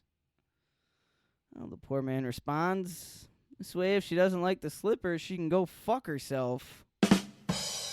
Hey, and that's episode 30, Joke of the Week, ladies and gentlemen. Oh, man. I think after that Good one, huh? awesome spelling bee and that fantastic poor man, rich man joke of the week, let's do a little bit of history of comedy, man. Talk a little stand-up. Yeah, talk a little stand-up, then we'll get into, after that, we'll end the show with a little mental health, huh? Yeah. So we'll talk a bit of... So we're getting into stand-up comedy. We're going to just give it a shot, do a few open mics. So I figured, why not get a little history of stand-up, little background on stand-up comedy and kind of how it came to be popular. We're going to get into, like, the rough back history of it. So let's make this exciting, Max. You introduce the article, the thing we're reading here. yeah, so you read the first paragraph. We'll do a little popcorn reading little, here. little popcorn reading. All right, so Me in school. this is from a writer, Jim Mendrinos, and he wrote a little bit of the history of stand-up. Now, he did write this back in 2004, so it's a bit... History don't change. But we're not going to get into anything newer than 2004. So I really wanted to figure out, like, the origin story, not so much where it is now, but really where it came from. Absolutely. And how it got here. So yeah, we're gonna just read some of this article. It's a little long. We won't get into the whole thing, but we will get into a little bit here, just because it does. Based on what I was reading before the show, it does a good job of breaking down the steps that comedy went through to get to where it is now. And again, based on the things that I read before the show, they do match up. So this isn't like a dude is pulling this out of his ass. It is basically what I was reading, but in simpler terms. The other stuff I was reading in terms of, like, the vaudeville days and the whatever kind of shows we'll be talking about, I didn't really understand them. But this guy did a good job breaking it down, so thanks, Jim. The history of comedy. So here we go. So his opening paragraph here is in order to understand what you do, you have to know the history. Okay, so I'm thinking, so this guy is a comedian, right? So Yeah.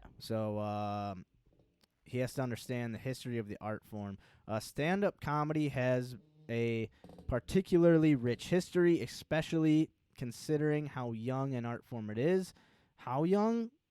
Both the Oxford English Dictionary and Webster's Collegiate Dictionary started recognizing the term stand-up comic in 1966. So, as a separate, regionalized entity, the stand-up comedy is less than 40 years old. Of course, what we do has been around longer than that. That's just the first time we give it a name. Up until anybody who got a laugh in any medium was called a comic. In 1966, the subspecies of stand-up comic came into being. Let's jump back to the roots of stand-up. Stand-up is a decidedly American invention with its roots going back into the mid-1800s. Up until that time, comedy was the exclusive domain of theater. The unintentional grandfather of stand-up comedy was Thomas Dartmouth, Daddy Rice. So Thomas Dartmouth Daddy Rice, the man who is credited with inventing the minstrel shows. The minstrel shows were probably one of the most Grotesque. grotesque. Hey, maybe that's next week's Week's word. Forms of entertainment in existence. It was built off negative racial stereotypes and the mockery of a race of people who were already subjugated. It started well before the Civil War and continued way too far into the 20th century. Too many comics performed in blackface, and the long-term effect of the minstrel shows is still visible in today's market of mainstream clubs and black comedy clubs. Although a hateful part of the history of the American stage, minstrel shows departed from rigid confines of normal theatrical productions. No longer were performances tied to a plot, but rather a theme and a loose set of characters. Among them, quote, the endmen, unquote, who existed for pure comic folly. And while the majority of the minstrel show revolved around musical comedy, I missed the line. Existed for pure comic folly, and while the majority of the minstrel show revolved around musical comedy during the second segment of most minstrel shows, the olio, one or both of the endmen got to deliver a quote stump speech. This was a satiric. Okay, so hold on real quick. So the endmen, so these minstrel shows had like people in lines, right? And there's a dude at the end of the line, and so that's the endman. So he was the guy, like the dude who was going to talk last. Kind of put the end of the story, He was like the kibosh, the comedian part of Okay. it. Okay, so that's what they mean by the endman. So sorry, I just read that earlier. Okay, so the endman, he had the satiric monologue that poked fun at contemporary life and political figures. It is also the first time that something akin to stand-up comedy was presented in front of a live audience. From here, the path to stand-up comedy is easy to trace. Minstrel shows showed that low-maintenance variety shows could be accepted as mainstream entertainment. This brought about vaudeville. This brought about vaudeville and the musical comedy theater craze of the early 20th century. Vaudeville houses also refined the style of comedy.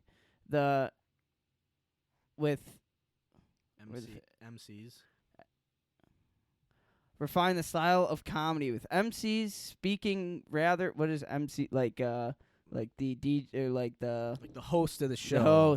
The host with MCs speaking rather than singing their comedy. Verbal comedy became so popular that at the height of the World War I, President Woodrow Wilson requested and was given a solo comedy performance by the comedian May Irwin. so that he could have a laugh and keep his mind off the war.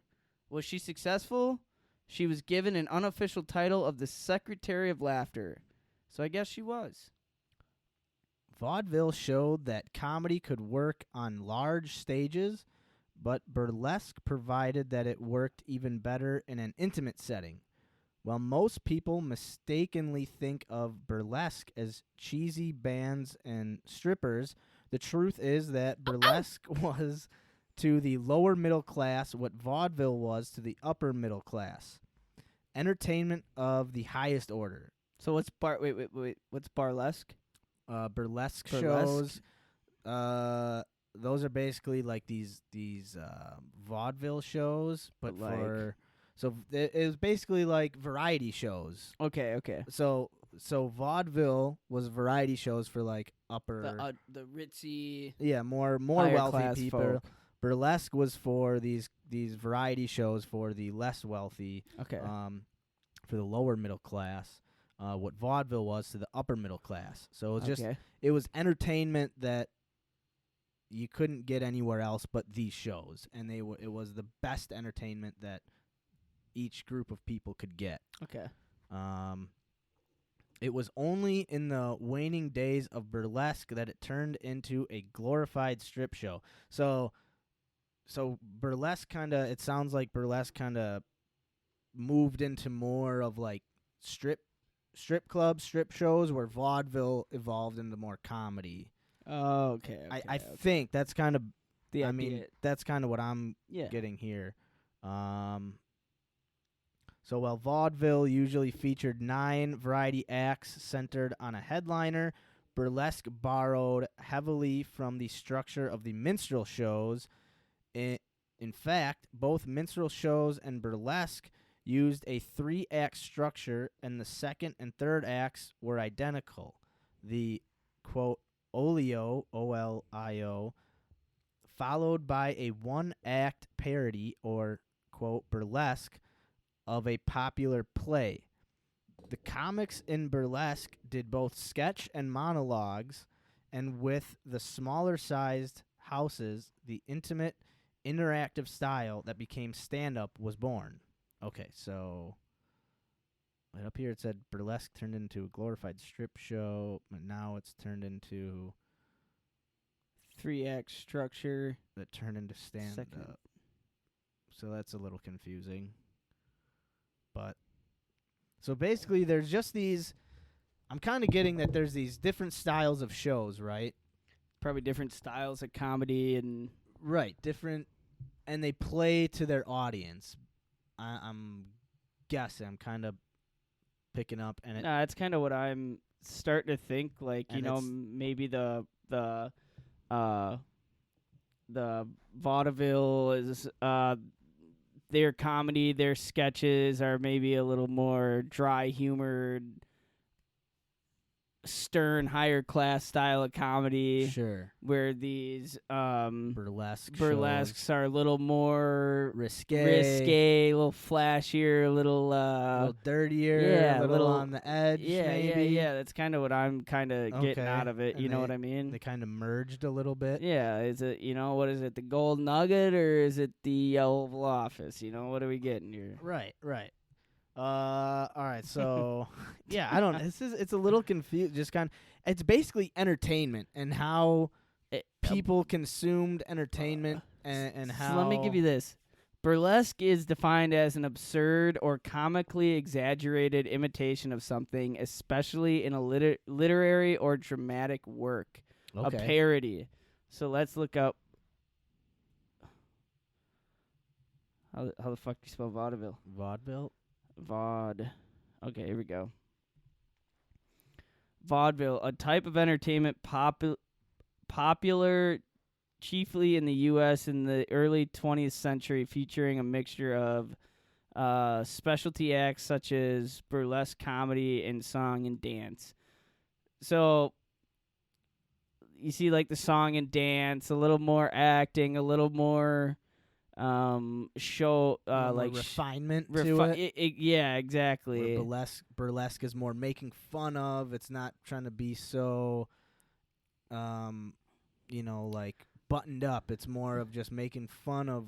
Yeah, burlesque seems a little more free reign, a little more, A little more what the common folk would like. exactly. Yeah, yeah. Rather than the upper crust. Yeah. Okay. Okay. All right. Cool. So, radio, film, and especially television had an impact on comedy, and the popularity of these mediums indirectly shaped the art form. As these mass entertainment forms grew, demand for vaudeville and burlesque style shows declined, and the larger houses closed. There was still a thriving market for live music, and nightclubs popped up to fulfill this void. Comics still hungry for live audiences were forced to perform between sets at these clubs. This limited space, both in time and the physical size of the stage, meant that the comic had to forego the vaudeville style of all-around entertainment and focus on what made him special, the comedy. By the late 50s, there was a generation of comedic performers who grew up under these conditions. The first generation of stand-ups included Lenny Bruce, Lord Buckley, Dick Gregory, Bob Newhart, Bill Cosby, and the first person to bring a new sensibility to the comedy stage, Mort Saul. These stand-ups and the others too numerous to mention took the lessons they learned from the class of Danny Thomas, Myron Cohen, Bob Hope modernized the craft and passed it down to Richard Pryor, Freddie Prinze, and Robert Klein. Why do I recognize Freddie Prinze? I don't know. I mean, a lot of those names, Lenny Bruce, Bob Newhart. Bill Cosby sitting in the old clinky dinky right now, fuck. Probably looking for a little clinky dinky. Freddie Prinze, look at this guy. He looks funny. Oh, yeah. Freddie James Prinze was an American stand-up comedian actor. Prinze was the star of NBC TV sitcom Chico and the Man from 1974 until his suicide in 1977. All right. R.I.P. So yeah, these vaudeville and burlesque houses split into smaller venues that featured specialized entertainment. They became music clubs, off-Broadway theaters, and even strip clubs. Comics used to be jugglers or singers or dancers in addition to being funny. Now stand-up is a specialty all its own. Yeah, so it was almost like people who were used to being up on stage. Like, if you were just up on stage and you used to do juggling and whatever, now figure out how to be funny. Yeah, and at least you're comfortable on stage, where the normal person is not comfortable. Yeah, on it's stage. like it seemed to me like just exotic entertainment. I mean, not like what I mean by that is like circus acts or anything that can get the people's minds curious or exactly. Yeah. The market and art form has continued to shrink in scope, but not in size. The comedy club is the most recent shrinking of the entertainment focus.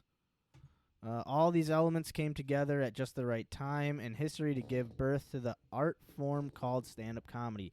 Had radio not have become popular, or if TV didn't dazzle the American audience, perhaps live variety entertainment would have survived, and stand-up would be a smaller piece of what became your act. Thankfully, things did not come together perfectly, just in time, too.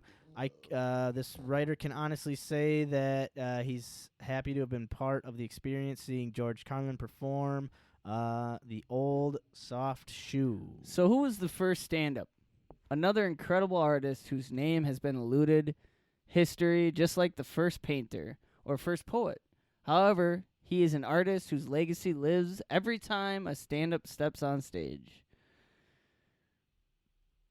So who is that? Who is that?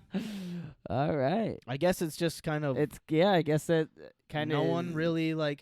Because if you think about it, there were, like, the jesters of... the kings had jesters and people to bring levity to a room or to ease tensions of a room. There was a person that would come in and just, be a jester. Yeah, like they said, like in time of war, like... gave Woodrow Wilson a comedy skit in a sense to kind of lighten the mood and kind of get his mind off of war. Right. I mean, laughter is the key to kind of forgetness for. It's taking your mind off, you know, to forgetness. ease Is that a word? Forget. I don't know. We'll put it on your list. Cool. Nice. Good for me. But keep jabbering. But yeah, jabbering. I mean that at the end of the day, anything that can break the ice is laughter, and that's kind of why I'm happy we're going into this stand-up thing. Is I have been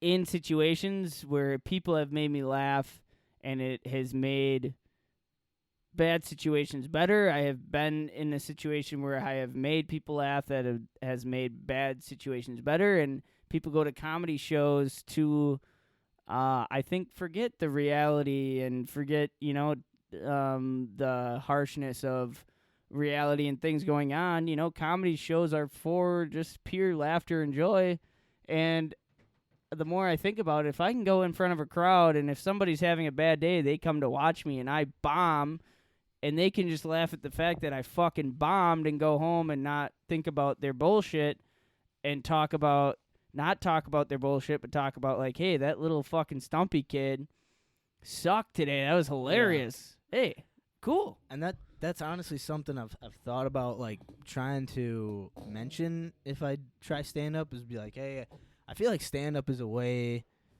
for people to, like, how would I want to put it? Like, stand-up is a way for people to feel better about themselves, right? They want to go to a show. They want to laugh. They want to laugh with someone, but I think ultimately people want to laugh at someone. Yeah. And I feel like that's something I could try to, like, bring up my own shit stories about myself. Yeah. And the dumb shit I've gotten into in my life. Fuck yeah, man. And just have people go, oh, at least I'm not that Right? guy, and maybe get a laugh that way. I don't know, like, if I could have shit my pants today, but if I go and watch somebody bomb on stage, I could still be wearing my shit pants, but that guy got it worse than me At least I'm because he not that fucking bombed in front of me. Yeah, At least I'm not that guy, exactly, right? So yeah, that's a great way to put it. I feel like comedy is just,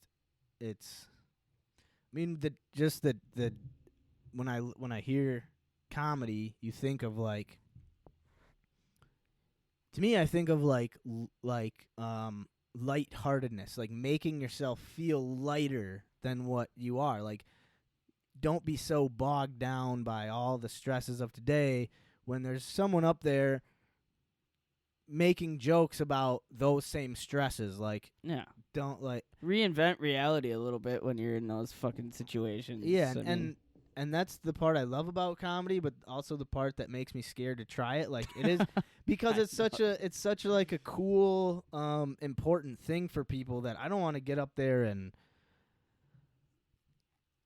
like, not disrespect, but I don't want to do it, like, I don't want to ruin anyone's like, I don't want someone to go, God damn it, I came all the way out here to this open. I don't know. I mean, I have no idea. Yeah. Maybe that's all open the way out mics here are. to the I don't know. Skyline Comedy Club in Appleton to see Carl Wardlow tonight. You know, that fucker sucked. Yeah, I don't know. Like, As long as you give it your all and you at least walk off that stage, and even if you bomb, even if you don't get a laugh, but you walk off and you think, I at least tried. Like, you Right. know, like maybe I choked, but I ran through it. Like, it's going to be the most embarrassing thing that everybody who was there that night is going to forget about as soon as they wake up the next morning, except for you. Like, you know, it's one of That's those so things true. where, like, you don't think about, where it's like, oh my God, is that going to just hold that, like, weird, tense feeling you have in your fucking chest,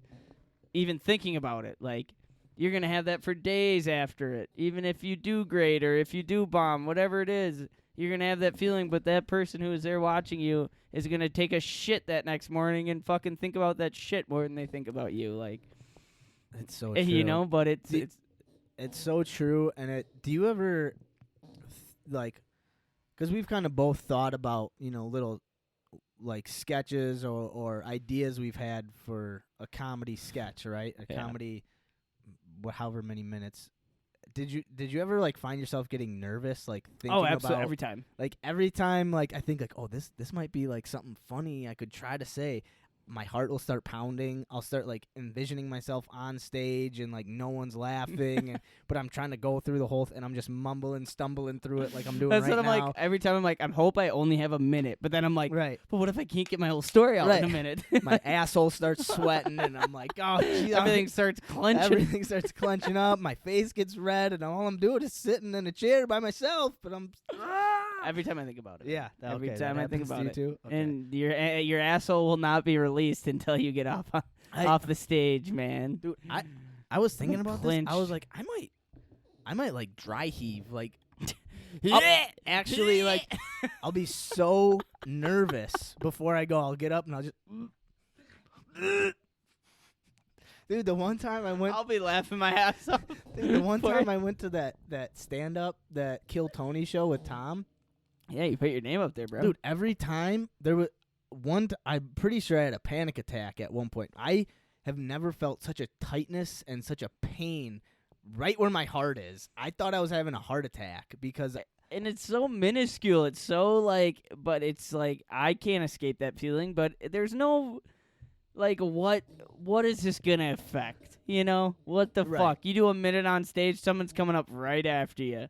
You're fucking forgotten after that. Like, you know, Right. but I can. It's so easily like you can say it, but I feel the same way where it's like, fuck, dude. well, and the other thing I'm not, and this is probably me way overthinking it, is when we do try it, should we tell, like, because obviously there's going to be stand-up comedians there, like local people, local folk who do it. Should we say like, we're just trying it for our podcast, or should we just be like, Nah, yeah, we just want fuck go up on we're stage. just trying it? Because like, the more you say, like, oh, I'm just doing it, it's like, no, fuck Well, no, it, I'm going. not on stage, but Oh, like, yeah. like if we're hanging out, I have no idea how these work. So in my head, I'm just I have picturing no us waiting clue. to go up, right, with like a group of other people. Backstage, smoking a grit. like, Yeah, so I don't. drinking a glass of whiskey. But so I think, but yeah. So that aside, I think for me personally, by next week, I want to know like what comedy clubs have open mics on which days. So that's gonna be my like mini weekly challenge for myself, is to either find the times or call clubs. Maybe we should just start at like the green room in De Pere. Well, but I want to be able to. Like So I want to. Skyline, like, whew. Well, no, but right. So what I want to do is be able to like call the green room and be like, hey, what is the process for an open mic? Like, what do we have to do? I want to have that down by next week, Okay. so that Let me say this, and I don't know if it's the same way with comedy, but I've been to a shit ton of open mics, like musical open mics. okay. And what it is literally like, come put your name up on the clipboard, and you're in line. Like, there's no, like, it's literally like, if you're here, put your name down. When you're up, you're up. Okay. So that's like what it was like at I've gone to open mics where it's like Thursday night brewery, open mic night for bands or for anybody, like, and I saw people just come up. For example, there's a guy who was out of town visiting his daughter, and he knew how to play guitar, so he just signed up his name and ended up on stage with the band, shredding it, going crazy. And I came up to him after the show, and I was like, dude, that was awesome. He's like, yeah, I just flew in like an hour ago. I just decided I want to play some guitar. And No kidding. so, like, I don't know if it's as easy that, but, like, I assume open mic night usually means it's an open mic, put your name down, you're up on stage. Right, and I get so it's like, my my thought is there so if let's say we get there and they're like, oh, there's no more room, like everyone is signed, all their slots are filled, so I'd want to like call and be like, is there like do we sign up early? I don't know. No, I know what you're saying. Like, at least call them and get a gist of what the fuck is going on. Yeah, I mean, it wouldn't be the worst thing in the world to get to a comedy club and we try to sign up and they're like, no, that's not how it worked. This is how it works, and we sit through one. I was gonna say, man, we should, before we perform, we should go to an open mic and just watch. So, I think we should do that. Like, 'cause I'm trying to think. So next week we don't really have anything. So maybe next week we could do that, Okay. and then the following week we go to one and we sign up. So like, So it's, maybe So we th- should 'cause do it the week after we drink our beer. The week. Like really finish this month off, you know what I mean? well, so we go to one, and then we have a whole 2 weeks to prep. I don't know. But I agree. So I think in like but- August I'll be ready. No, I agree, but it's just I don't know what we're gonna really do on the show for the next few weeks if we're just kind of we're just kind of waiting. Like we gotta like I understand we gotta wait and check things Starting out to and chew on my mic. right we gotta start Alright. putting peek putting the jokes to where our mouth are and really figure this thing out. Because yeah, I mean, I'm nervous to try stand up for sure. I'm probably making it way bigger in my head than what it needs to be, and it's like Carl was saying. Once you're done, people obviously are just gonna forget about you. The same way, if I was going to an open mic show and I saw someone bomb, I wouldn't be thinking about them the next day like, fuck that dude, he bombed. What a piece of shit. Like, or even it would have no bearing on my life. It would not make me sleep less, sleep more. It would just be I went to a show, there was like 3 good people, 2 of them kind of sucked. The one of them you could tell was a new person. They didn't know what the fuck they were doing. And that's all I would think about it. I wouldn't think about it any more or any less. And that's how I'm trying to tell myself it'll be for myself. But yeah, it's still a nerve-wracking feeling. So yeah, I feel like next week we should go to a show at some point next week, an open mic show next week. All right. And then when we come back to try our beer, we'll have a plan of action for the following week. So we'll have a big, in 2 weeks show. We'll all be all about the beer, and then we'll kind of talk about a plan of action. But next week, I feel like we should come to the show with like an idea of like, all right, the Green Room has their open mic is this day. Let's go check it out. And, these are the things we want to figure out or like take in from the show. And then the week after that, we'll try the beer. We'll have a great time with the beer. But then later that week, we go to an open mic, and then the following week is when we talk about it and get into the nitty-gritty of All right.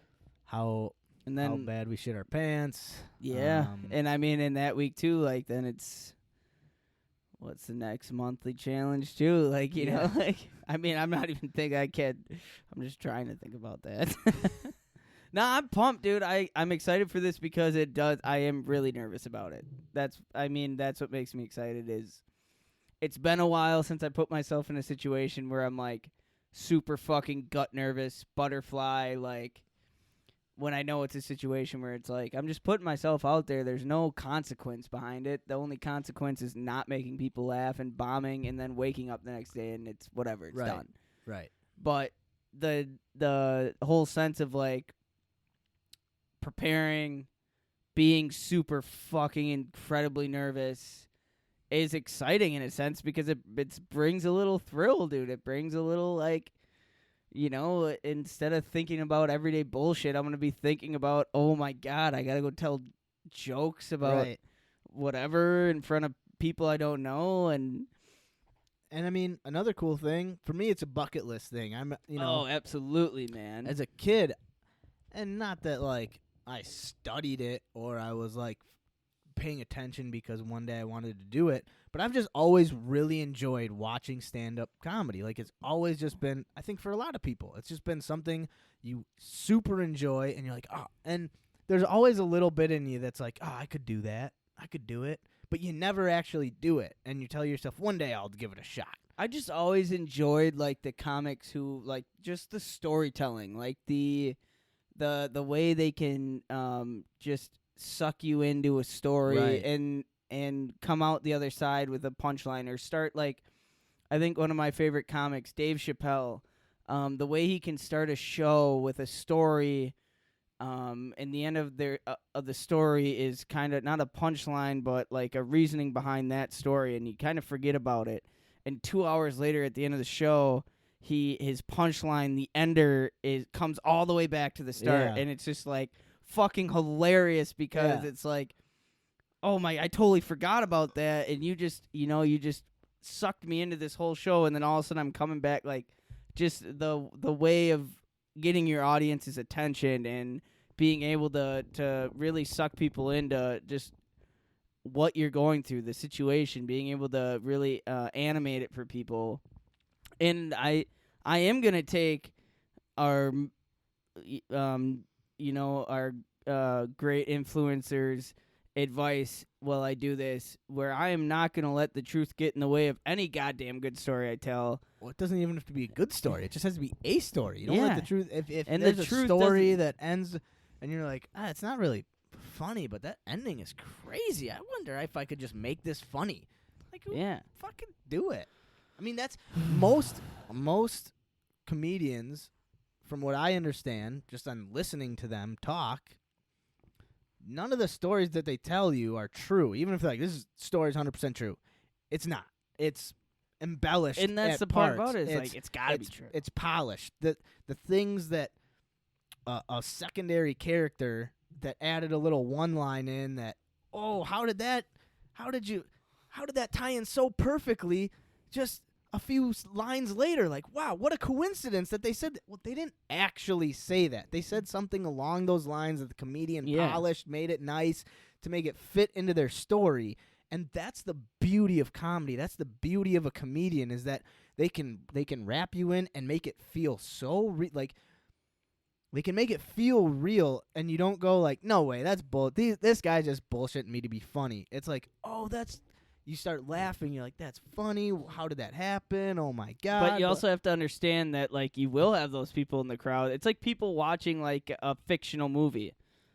Those people who are just like, oh, this is, you ever watch a movie with a person who, it's like an animated movie. It's not fucking real. right. But the whole time they're like, oh, how could that ever happen? Or why would that ever happen? Yeah. And the whole time we're thinking like, dude, just fucking be in the movie. It's okay. Like, it's fucking fictional. It's Exactly. a horse talking, dude. Right. Like, it's comedy. you're gonna have those people who pick you apart, but you're also gonna have people who have like, you have to have the imagination of the person who's gonna be able to be in that story and be okay with that not being true. Like, right.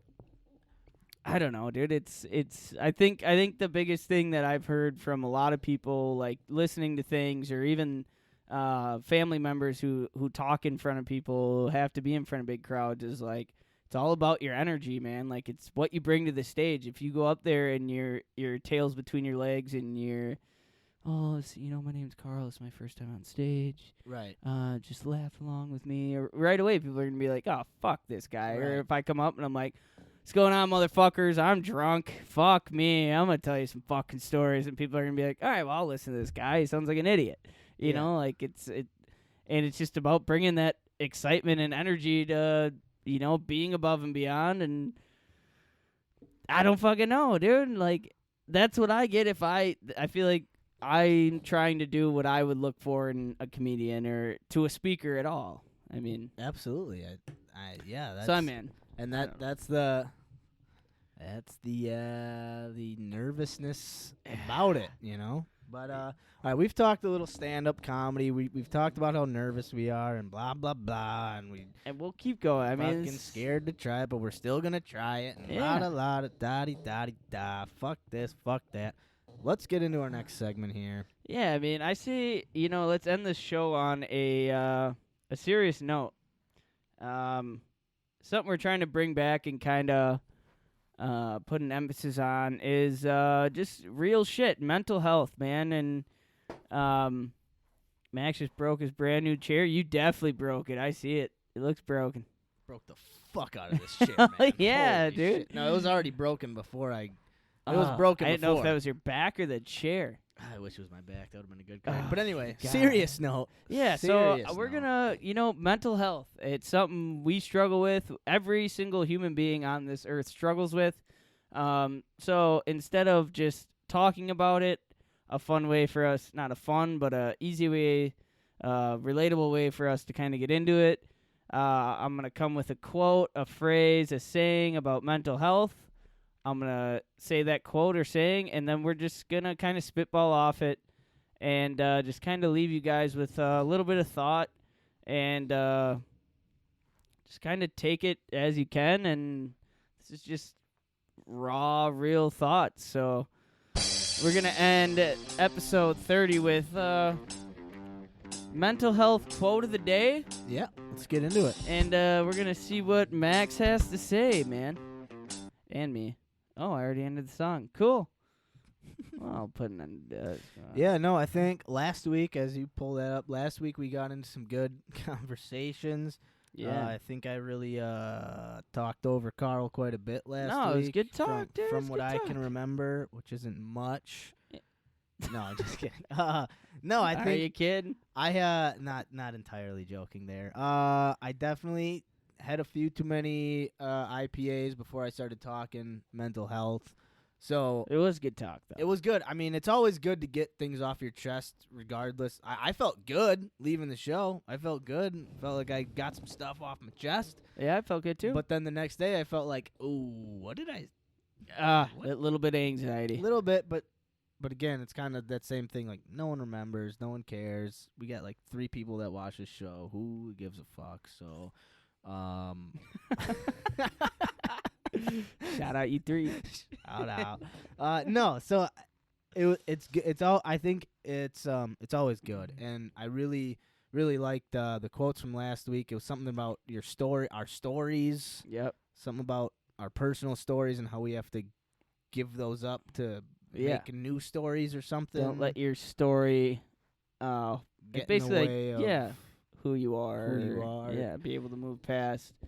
And then we kind of got to the conclusion where, like, your stories are chapters, and it's okay to allow that story to still be a part of your book, but allow yourself to write a new chapter in the book and keep her on moving down to fucking Chinatown. Amen, man. So what do you got this week? All right. So I'm looking at, I got 2 quotes, and I'm kind of looking at, what one I want to do, you know what I mean? And I'm going to do this one, all right? Lay You it on don't me. have, all right. Everybody listen? Okay. You don't always have to be positive all the time. It's perfectly okay to feel sad, angry, annoyed, frustrated, scared, and anxious. Having feelings does not make you a negative person. It makes you human. Let me read that one more time. You do not have to be positive all the time.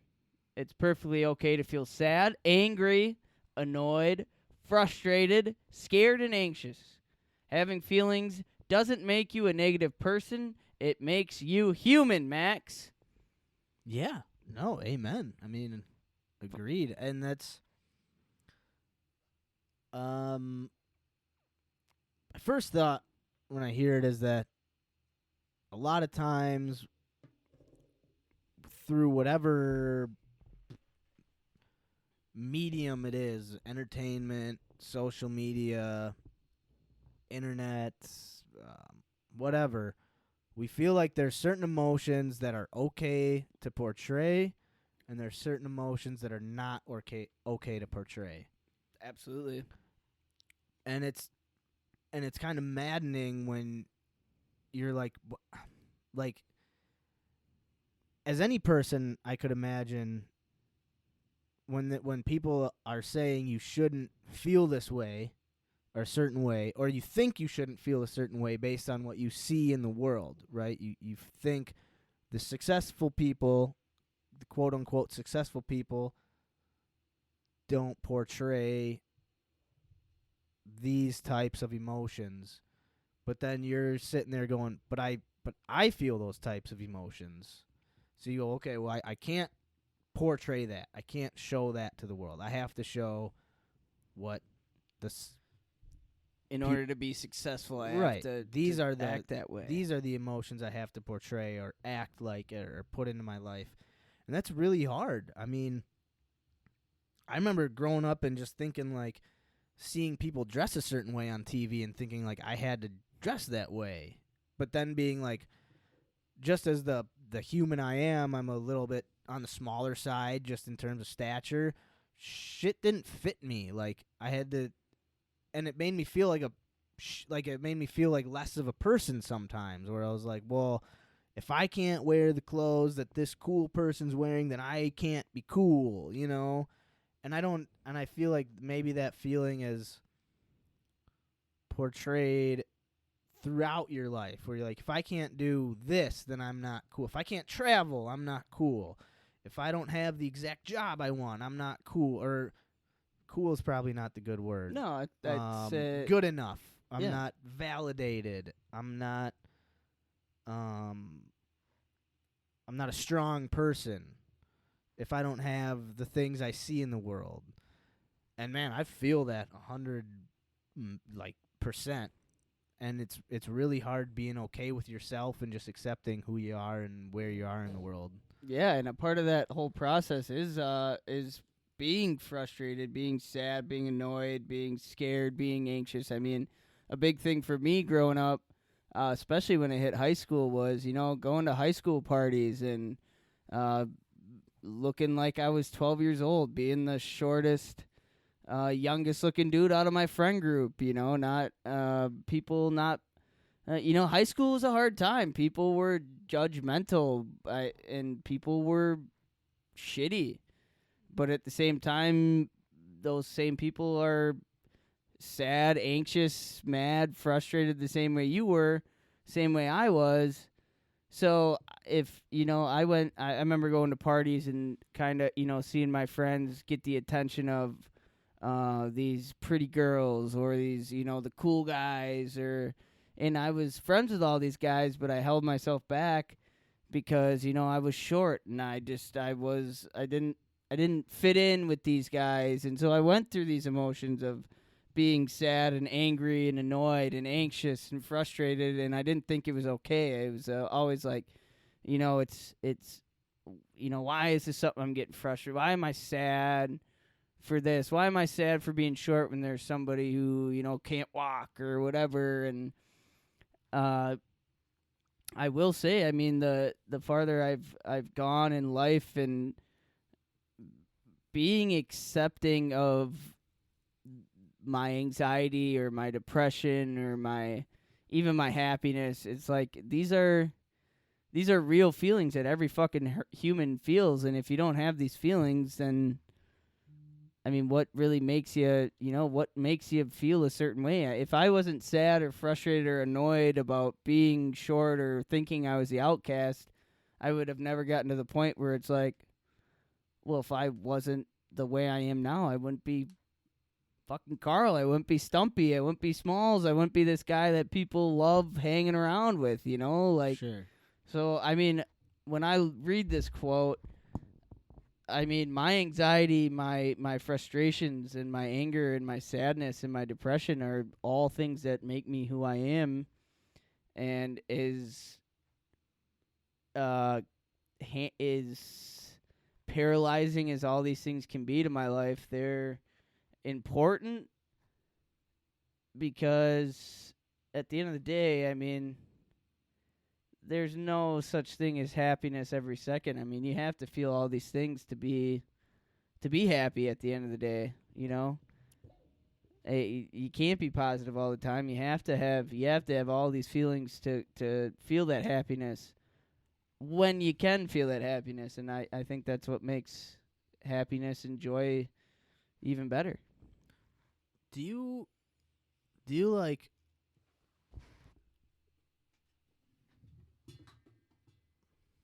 I'm good. Do you ever like like beat yourself up over who you are today. Oh, every day. So, okay, cuz I'm the same way, right? Like I try to use that almost as like fuel to like, all right, how can I improve myself? What do I need to improve on today?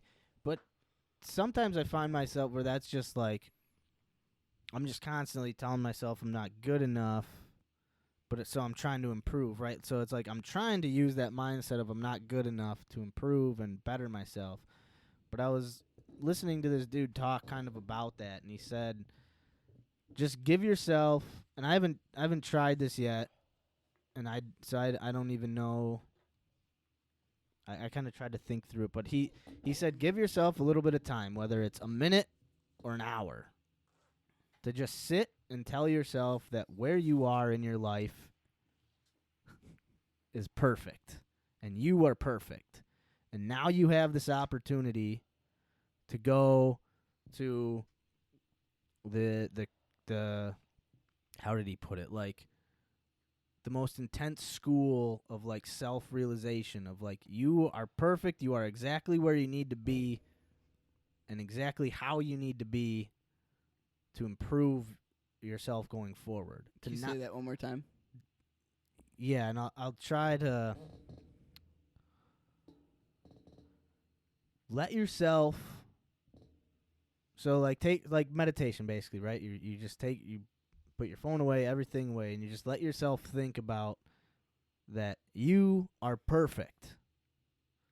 Everything that has got you to where you are at this exact moment in your life is perfect. Not all the things you thought that went bad, that you second guessed, that you wish you could change, that you have anxieties about, everything, push them away and just tell yourself you are perfect. And you're perfect because now going forward, you have the realization to understand that there are certain things that you are not good at. And you have to face that and look at it head on and say, I'm not good at this. I'm not good at this. I am good at this. And realize all the life's lessons you've learned at whatever woo-woo, blah, blah, blah stuff in your head you're going through. Just, you're perfect. You are perfect. And, you know, that's kind of what this dude was saying.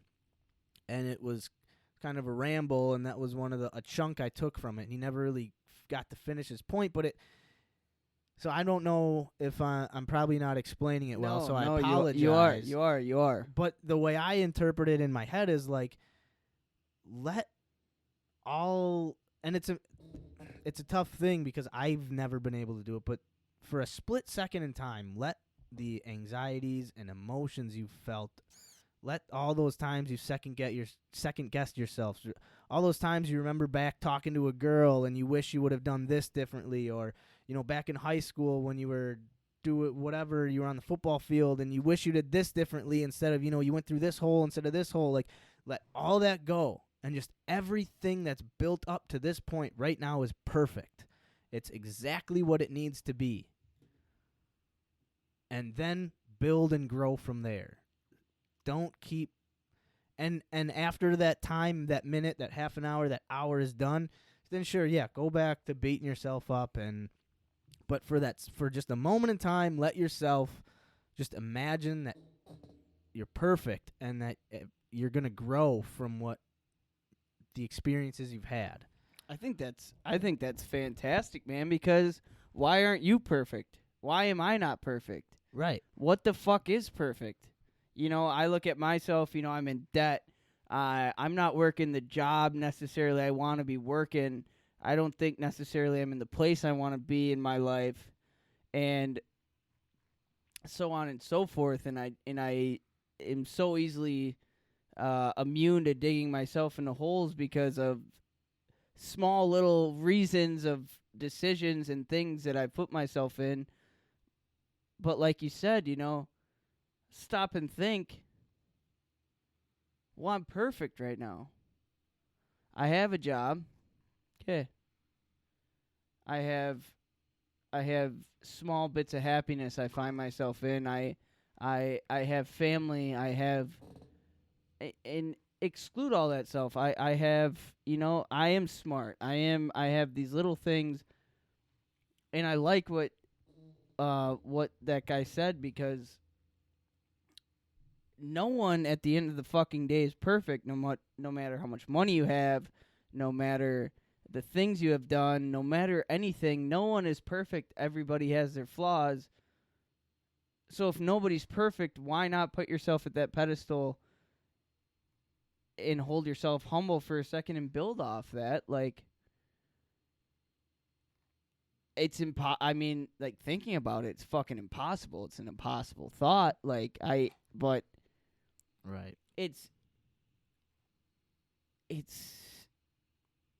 reasonable, man. I mean, you think about it, like, I go through so much stages of emotion in one fucking day of my life, where I wake up and I'm happy.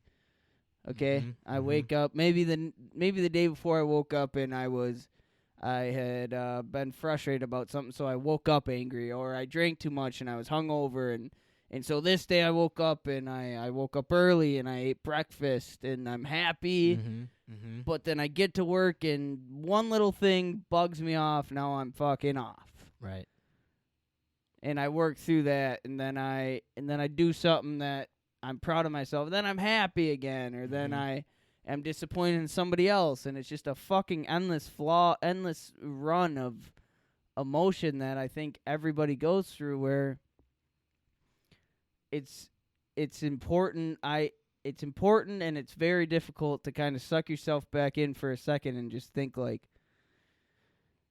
take a breath and realize, like, nothing you're gonna do today is gonna live up to what you thought you wanted to do this morning. Like, but you made it through another fucking day.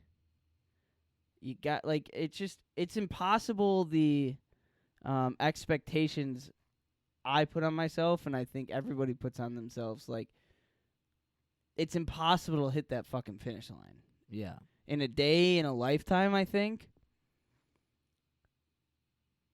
But also, like, it's how often than not do you think to yourself, and this is like a out there thought that I have, that I'm sure everybody has. It's like, well, why the fuck am I here in the first place, dude? Like, why am I even here? Why the fuck are we here?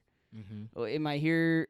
And this is what drives me down a lot of times, where it's like, what, am I here to just fucking work my 9 to 5 for the rest of my life and die? Right. Let's find something out of this shit. But I think, and I'm like, what?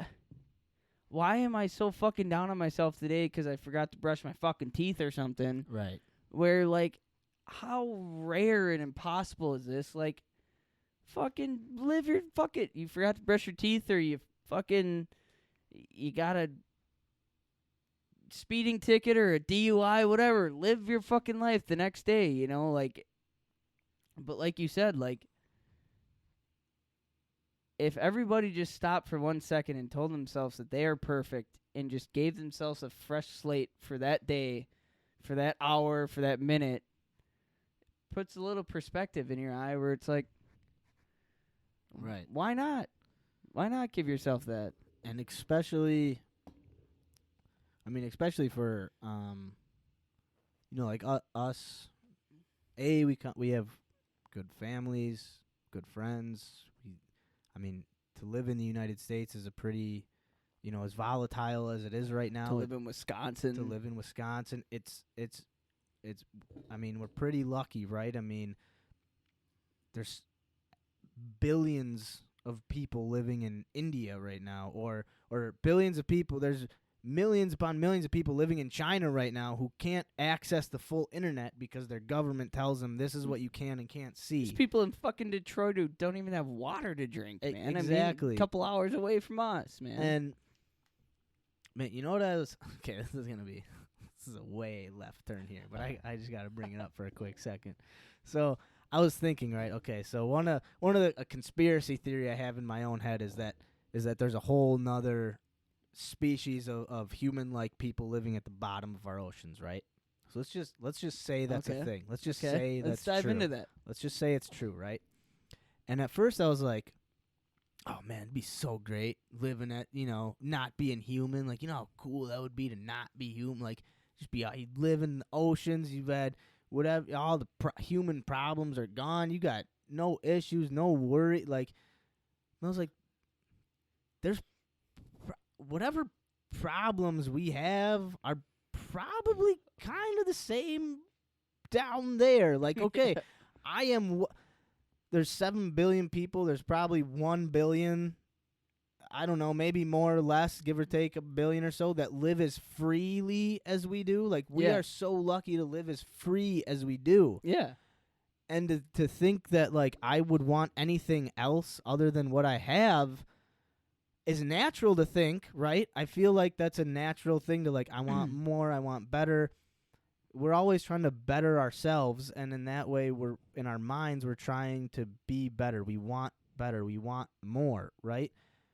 But if you think about it, it's like statistically, like, we're the luckiest. People dream to be us. That's what I'm saying, and it's really hard every day when you live a quote unquote like boring 9-to-5 job life, right? You're like, man, it's so boring. I wish I was X, Y, or I wish I was doing something I wish I was fun. living in the woods. Right, I wish I was in a tent. Or I wish I was a movie star. I wish I had more money. It's like, the little money, the tiny little bit of money that I have is more than 90% of this world than the population has. Some people are wishing to live in a tent. Exactly. And I mean, so we can wish all these things we want, and we can say, for me personally, like, oh, I want a better job. I want a job that's more free, that I can do my own thing, whatever I want, whenever I want. And then I have to take a step back and think, am I being selfish in wanting those things and desiring those things? Like, part of me is no, and part of me is yes, and that's like the struggle, right? That's where, like, the depression comes in, or the self-hate, or because you hate yourself for wanting those things, but then you hate yourself for how close you are to being able to have those things, right? You said, well, if I just work X much more harder, I can have those things that I really, really want, that I think I really want, that I think will make me happy, right? But it's like, yeah, but also, you could also just kind of do what you're doing, and you are going to be living like within the 1% of the 1% of this world. Yeah. So it's a really tough, like, how much do you fight against those wants and desires versus what kind of, and maybe not comparing, but you fight against those wants and desires, but then you look around and think, do I need to fight for them when I could just do what I've been doing, and I know I'll be happy, or I'll be comfortable, basically. I know I'll be comfortable. And most people in this world aren't comfortable. Yeah. And I mean, it going back to that quote, saying, it's okay to feel sadness and frustration and anxiety and depression.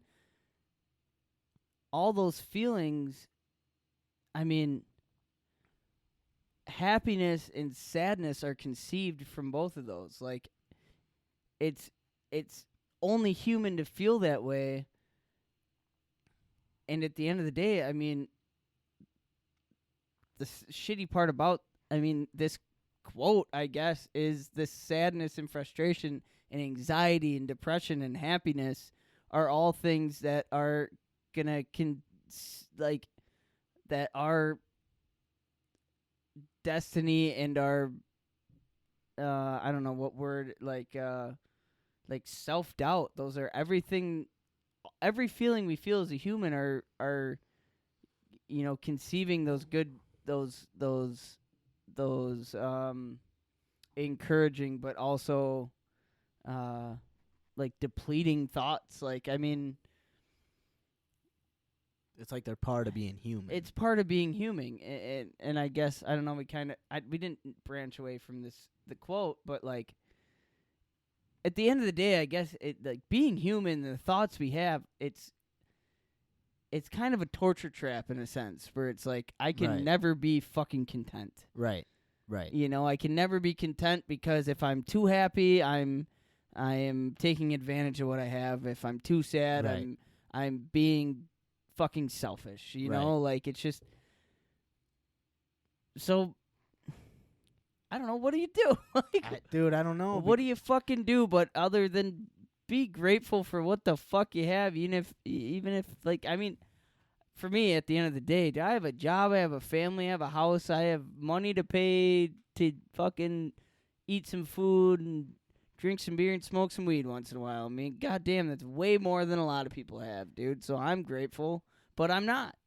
Right, it's that I want that more. Weird, and I don't know if it's maybe like just how, not how we were raised, but just the environment and the communities we were raised in, where we have a lot, but there's always people around us telling us to do more, right? Teachers, what do you want to do with your life? That's all you want to do? I remember kids being like, I want to be a truck driver in grade school, right? And teachers would be like, you can be more than a truck driver. And in your head, you tell yourself, oh, being a truck, that's not good. That's a bad thing. Then you grow up, it's like, that motherfuckers make some pretty good money, man. And I go, do you see what those dudes can do with how they can back that up into a tiny little alleyway? You see the beautiful fucking roads they get to drive on?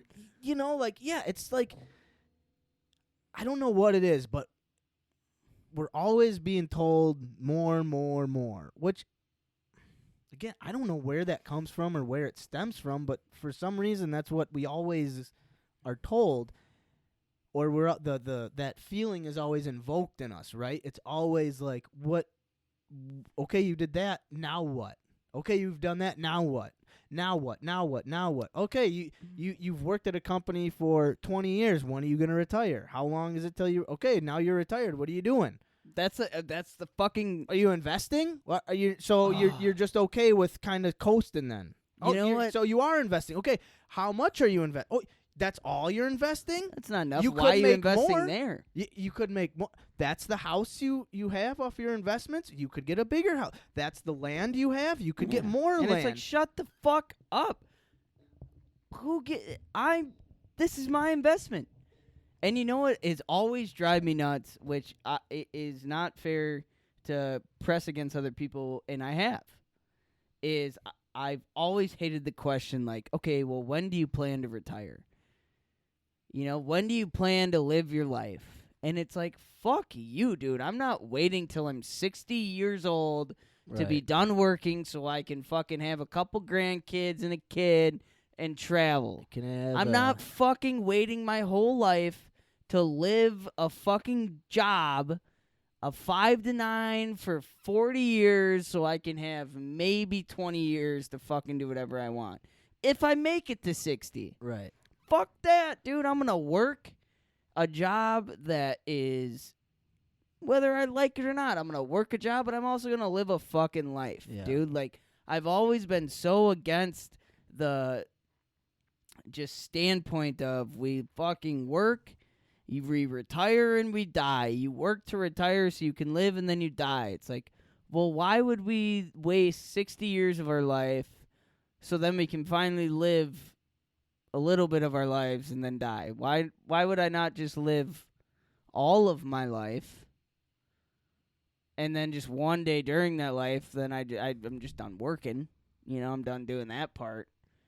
And then just maybe be able to do a little more. I'm gonna live this whole time, and when I retire, but everybody focuses on like, okay, I'm gonna bust my ass fucking 5 a.m. till 10 p.m. for 60 years, and then by 60 I should be able to retire.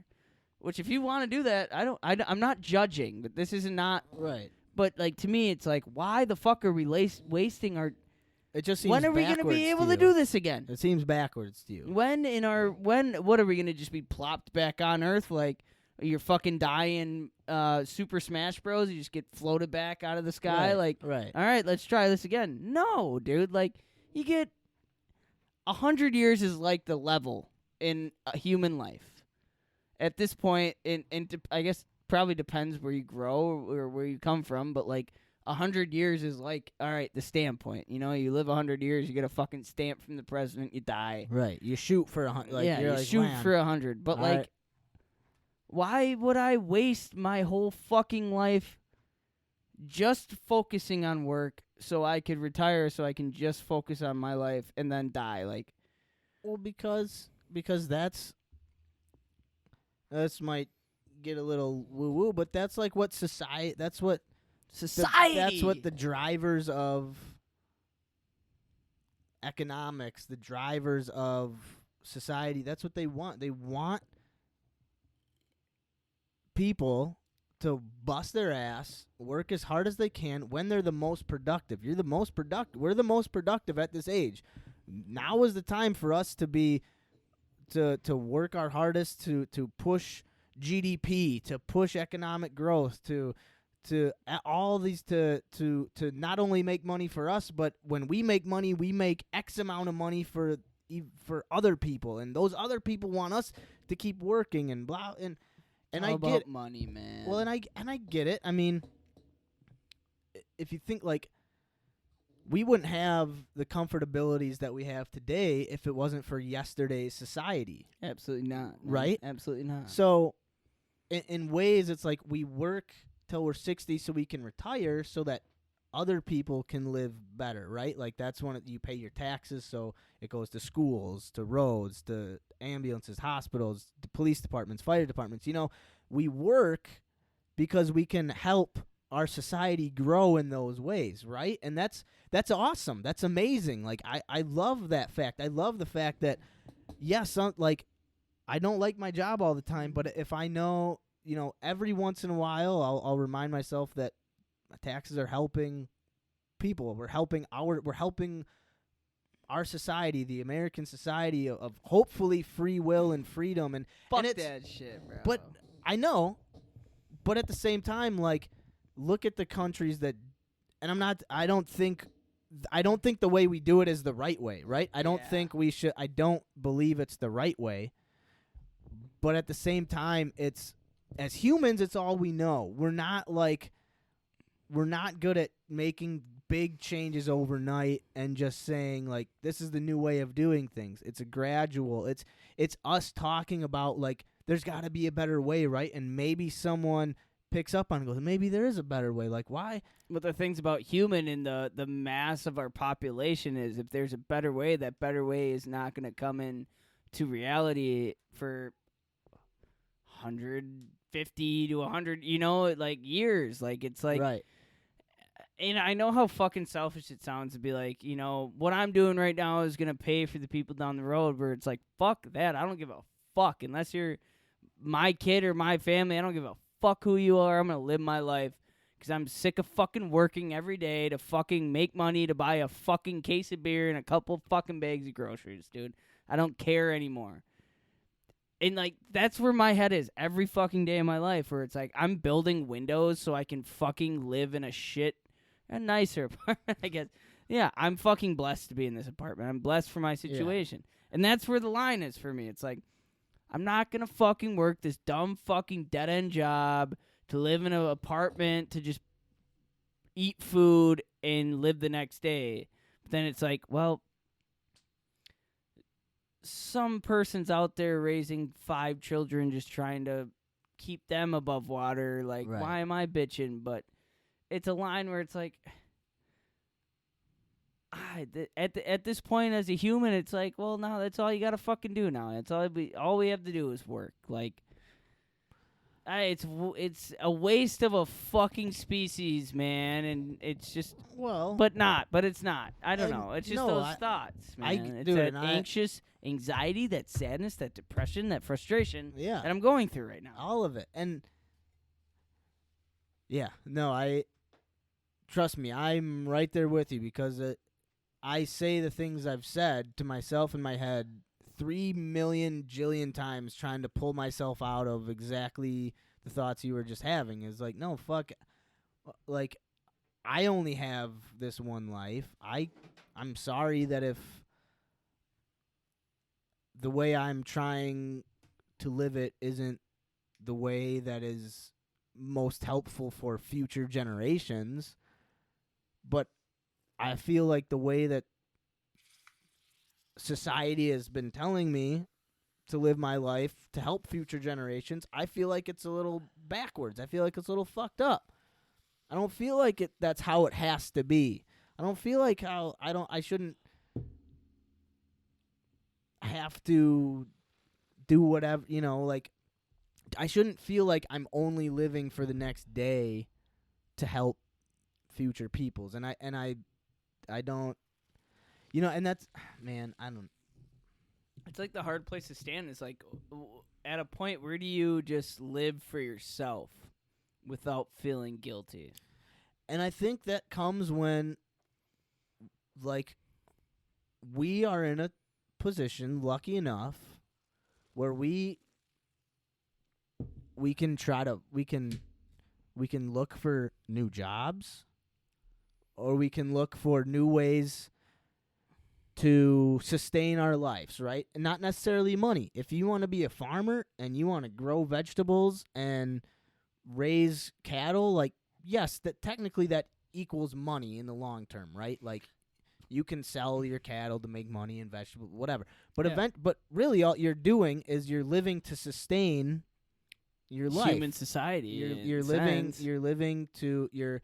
If you live on a farm, you're raising cattle for food. You're growing vegetables for food. You're raising chickens for food, and you're not sure. It all goes towards money, but really, like, if you just do it for yourself.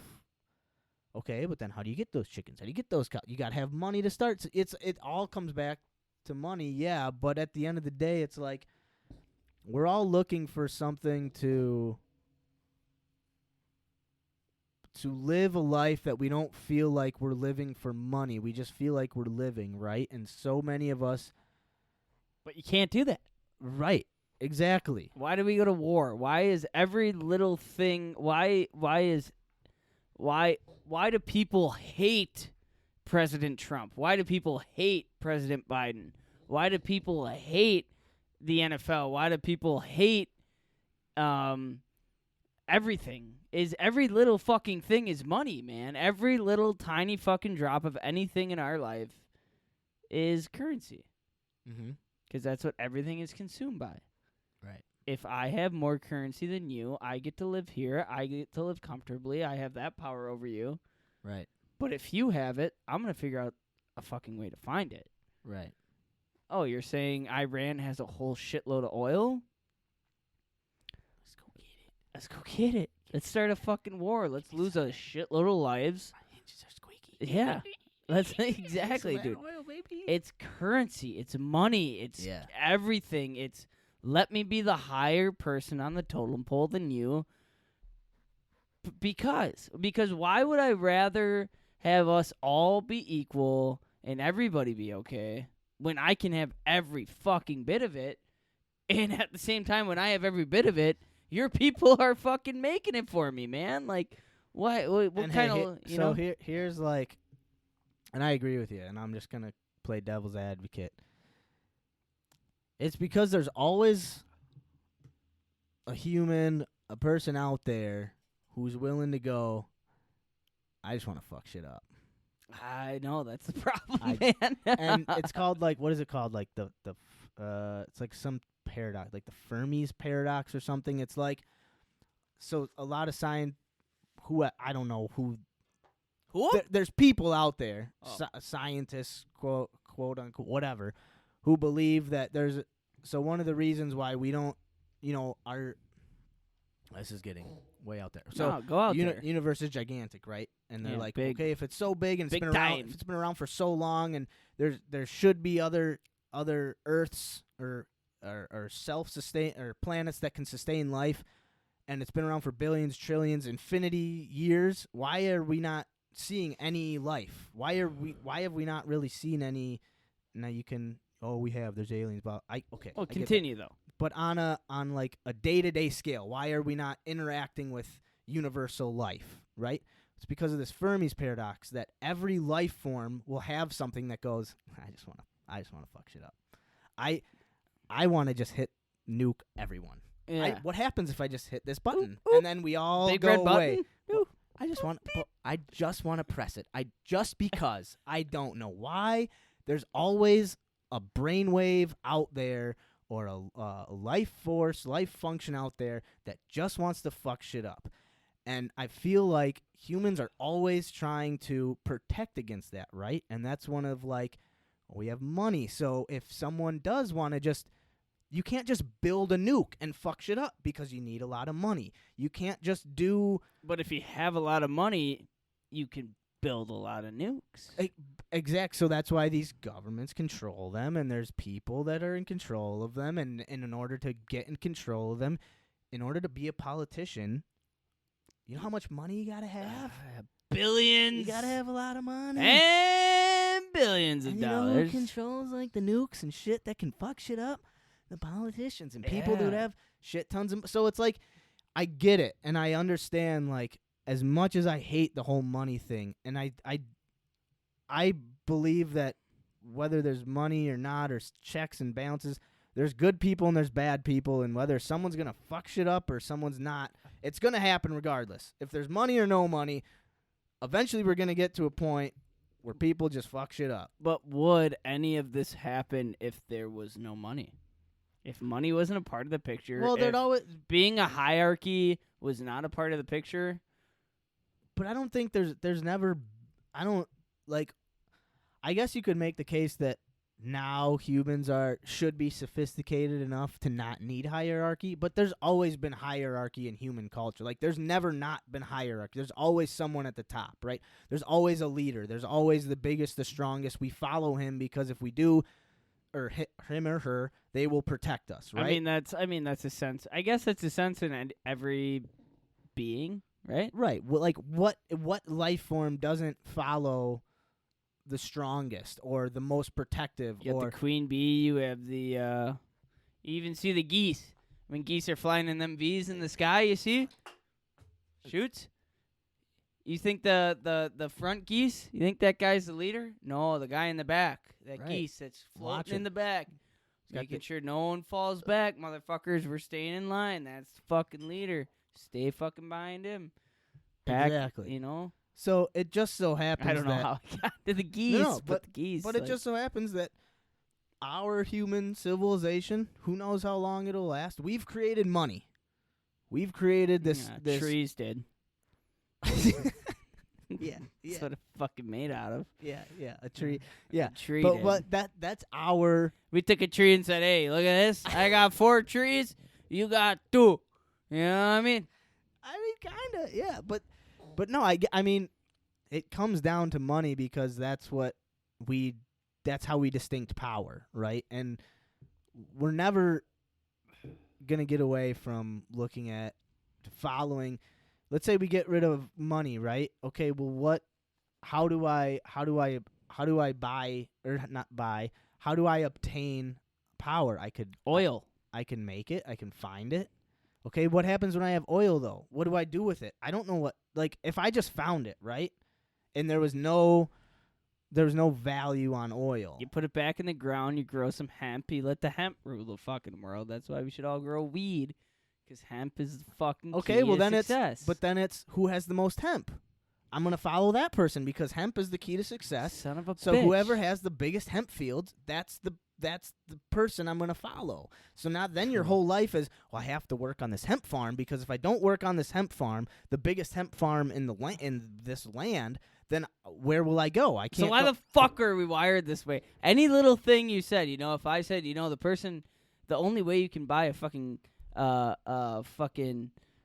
power, just democracy, the way you can buy a fucking world, man, is if you have the most lollipops. Exactly. So I'm gonna get the most fucking lollipops. Well, then you figure out, okay, how do I make lollipops? Well, I get a lollipop Glycerin? from I need sugar. I need Glycerin's right. Sure, whatever. I need the sticks, right? Just making Okay. sure. How can I control the market on the sticks? GL. I don't want this guy. I don't want these person CER. to have sticks, the paper sticks. All right, so I'm going to buy up all the land with all the trees. Okay, well, how can I buy the land? Where's Well, sugar come from? I huh? started this lollipop corporate. It always comes just power, man, and I don't know. I Power is the root to all evil. Humans suck dick.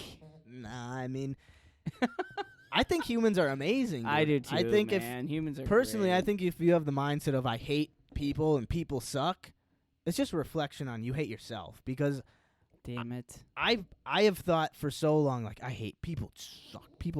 But when I really think about it, I go, how often do I like interact with people? It's like, well, not often because I think they suck. But when I do interact with people, I'm like, man, I wish I like knew that person better. Like, they're a cool person. Like, man, I wish I was Humans more are like that. beautiful person. species. We are, man. We are, and yes, we have horrible flaws and But emotion and attraction and just the pure beauty and we're arts, art, poetry, everything, music, man. writing. I mean, Everything, dude. Like, you ever look at a person and just like, man or woman, anything, and just look at it and be like, God, man, that looks like a fucking person right Yeah. there. You know, like, for or sure. hear someone speak and be like, wow, good for you, man. Yeah, I'm absolutely. proud that you're human. Right. You It's- think like it's a I'm beaut- glad that person is around because I'm not strong enough to do X, Y, or Z that they can. But at the same time, like, if you just broke it down and you just stripped away everything and of like status and wealth and job titles, that person would look at you and go, I can't do what you do. I don't have your sense of style or your like ability to see something from that angle. I can only see it straight on. You can see it from like, diagonally. Yeah. That's amazing. Like, I can't do so I don't know, man. Hey, we did a good circle here. Yeah. You know, It's well, so Max, it's okay to be mental health is never going away, man. No, and it's never okay to be going away. happy, right? It's okay to be Sad. It's okay to be frustrated. It's okay to be anxious. It's okay to be depressed. Be mad. Ladies and gentlemen, that's honestly the part of life. And we're going to keep talking about it, but hey, this episode 30 holds us Yeah. accountable. Thank you so much for listening in. We cannot wait to get back to episode 31. Get your laughing jeans on, because me and Max are about to be some comedians. Woo! Hey, have a good night, y'all. Let's do it. Thank you for tuning in. I know your time is valuable. There's thousands of other podcasts that you could have settled for, but now you're just vibing with two goofy dudes from Wisconsin who like to discuss their problems and figure out ways to solve them and challenge the listeners to get up out of their comfort zone. Try some shit they ain't done before. This is Hold Us Accountable. Yeah, this is Hold Us Accountable. Yeah, this is Hold Us Accountable. This is Hold Us Accountable.